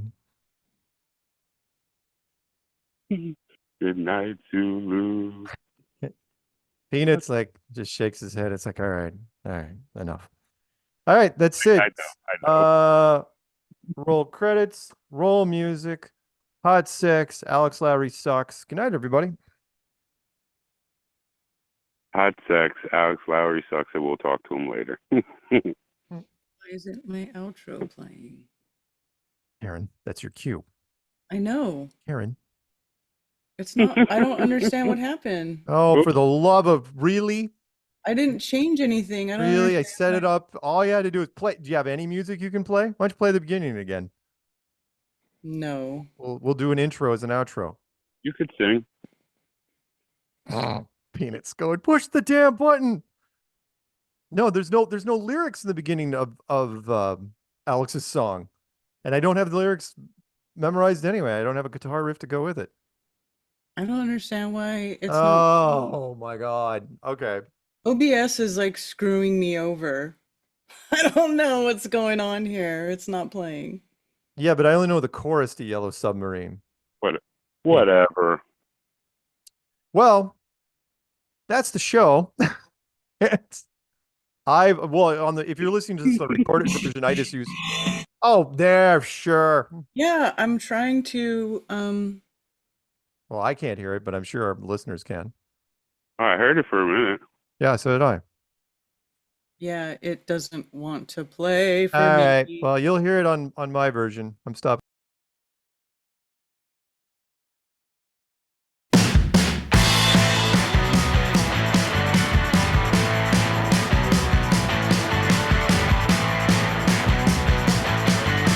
So we say we know what we thought we knew.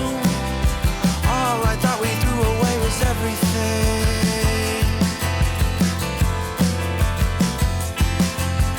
Fought in many wars, danced our lives away. How well we loved is how long our lovers stay.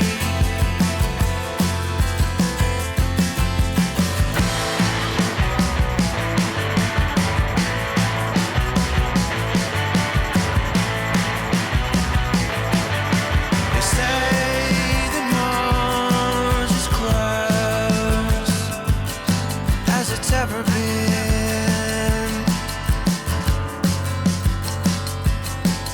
and I'm so tired of being on the ropes again.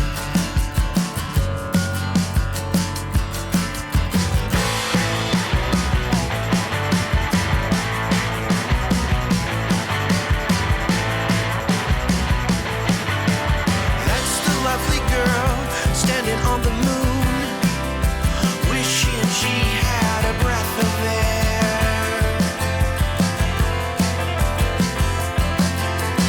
That's a lonely boy standing in the room, a solo game musical chair.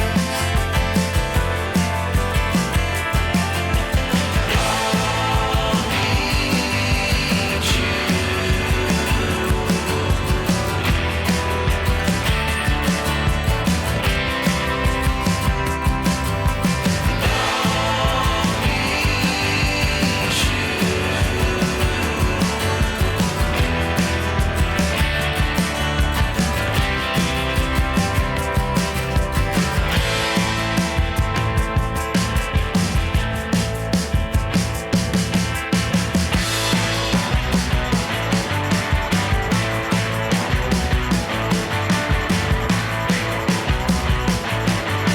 They say that Mars is close as it's ever been.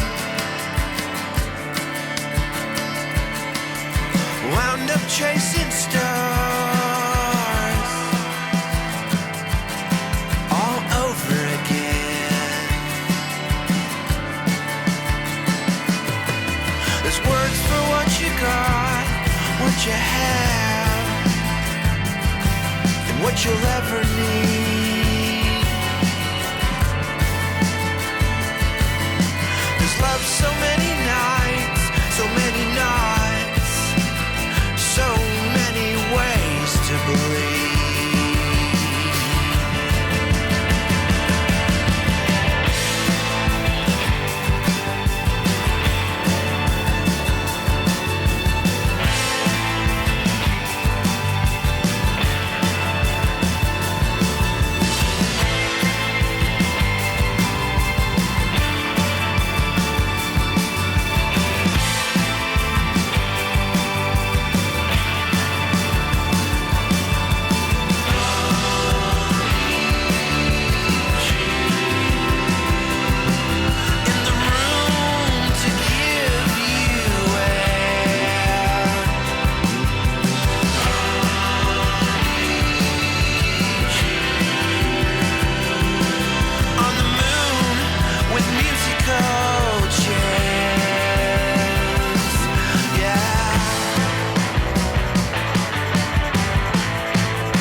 Paige needs to get into her PJs with her cup of cocoa and her 6 marshmallows. Night, Mark.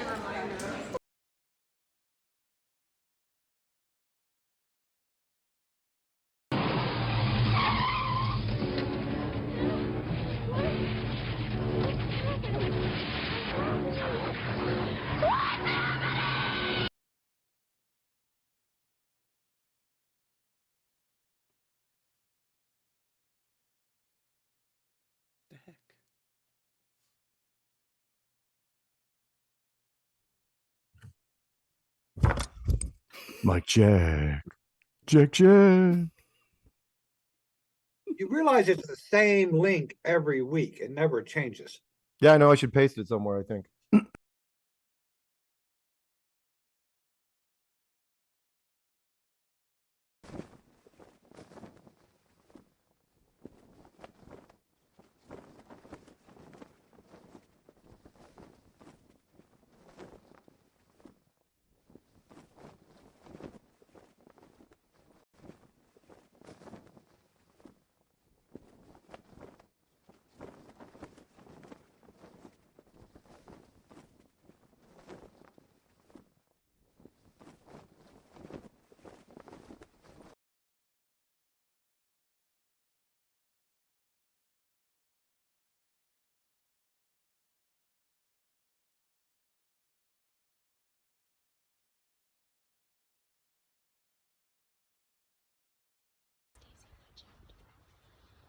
Hello, Daisy. Hello, Mother.